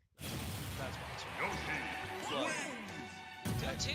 yep, Wow, he's bringing it we back. have a Game 5 situation, which once again, Weeblewob's this is the second reverse, if he wins, this is the second reverse 3-0 that he has done in this bracket, just showing not only resiliency, but just continued adaptation, and just a refusal of like, you know what, yeah, this is just, I'm just gonna give up, and that's what losers bracket is for. He's just like, nah, I don't want to go down there. Yeah. Do I look like a loser? I don't belong down there. The heck? I look like a loser.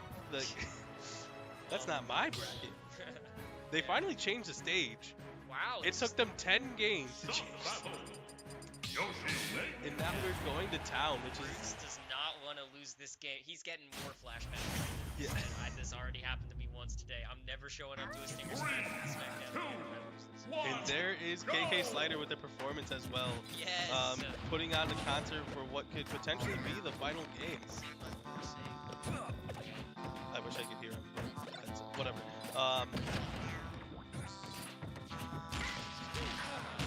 Very nice up air screen. Yeah, 54 to 54, both even, and kind of like what you said, like, the grenades are pretty much being treated like Gordos right now. Of like, oh no, they're supposed to be helping only Snake. Well, what if I said no? Yeah. What a grab. He's taking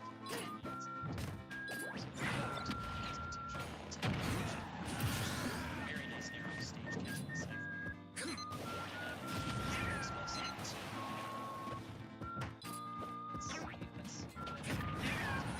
Up tilt trading with the down air. Take that any day of the week. Yeah. 2.2%. That means nothing. Jab, grab. Oh. Got fuzzy pressure. Anyways, like you said with the Z catch, there you go. Does take a little bit of damage with the Z catch, but not as much as the grenade. Just doing a lot of... Did a lot of damage out of nowhere. It just looked like Roots was going to bring it back with minimal damage, but then he immediately took 35. Yeah, crazy part what you're saying. Such big damage. I'm waiting to see a grenade or a secret version from Roots. Yeah, that would kind of even it up at this point. Again, that's up this. I'll tell you what damage is. Yeah, damage is the fact that they're... Wait till I get Yeah. down there. Wait till I'm out of here. Oh, you'll hate it when I'm at a disadvantage. Back air forward air is the rawest. When did that get there? Yes. Oh. He's sticking! He's He sticking! knew. I think... Oh, he's trying to put that C4 on him! You are down stock, man. It's not the time to be sticky. Sticky and This is not the time for me to no stick. cops this minute. But yeah, right now, the Weeble, I was like, okay, you want a bigger stage? Okay, I will stay back then. Actually, very surprised that this was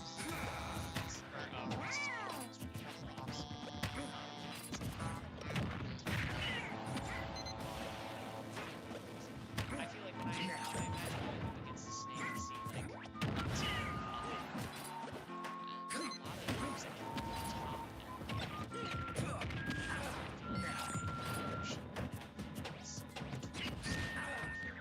Wow, he avoided the up tilt just barely. And this is a huge lead for...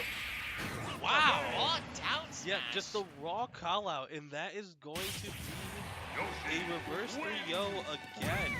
And Weeblewobs is going to take home the very first Stinger Smackdown. Wow. Yeah, great, Awesome. Congrats. great tournament overall. I'm really glad. I'm really thankful and glad that everybody that did come out did. Um, it was just really exciting to finally get this started. This has been something that has been in the making for a very long time, and yeah, we were finally able to get it done. Hmm. So I'm just really happy. Other than that, just congrats to the BW players. Yeah, big shout out to Yada Yada for winning the redemption bracket. For those who didn't quite make top eight, we had a redemption bracket going on in the background. Um, Yada Yada taking that pretty solidly, Pretty handedly, pretty nice. handily. Some very nice sets in there. But yeah, Weeble Wobs had a very clean run going from his buy in round one, and then just 3-0, 3-0, Yeah, whole lot yeah, until he 3-0, hits 3-0, 1%. 3-2, 3-2, Yeah. 3-2. Just like every other, just like every bracket path that you would want. Yeah. But yeah, overall, just kind of shouting out BW players and maybe even some former BW players. Um, we have well, our not our ace, but for Squad Strike, Eloquence, he got fifth. Um, actually, I think it'd be easier if I could actually see. Um, you know what? Never mind. Yeah, Um, just let's keep it there. but yeah, Eloquence got fifth, so congrats to him. Hmm. Um, you just barely missing top eight, but Yeah. still having a great run Me overall me and Yada Yada. with We both this. hit 9. Yep. Really surprised about this, but great job by Yada Yada to get ninth. Also, the Super Mario Super Show taking a game from Chimpus. That was all. That was so exciting to see. Hmm. And yeah, just overall, thank you everyone for coming out. This was an amazing tournament, and yeah, this is only the first of many. There's so many more. There's so much more to come out. Hopefully, if BW recognizes this, there's going to be more of a prize pool, maybe. Um, but yeah, either way, thank you for coming out. Do you have any final words for the people? No, honestly, thanks for sticking in with us. This was a lot of fun. And I'm so excited for the next 2 weeks. Just prepping for the next one. This is gonna be a lot of fun. Yeah, we're always going to be working in progress. We're always going to be figuring out how we could do better, set the standard. But other than that, there's going to be more games starting on Monday. So no rest for the wicked except for Sundays because it's Jesus Day. Um, but yeah, Monday we will have more Call of Duty and we will have the regular rotation of esports going on starting then. So enjoy the rest of your weekend. Happy belated Valentine's Day, and you all have a good night.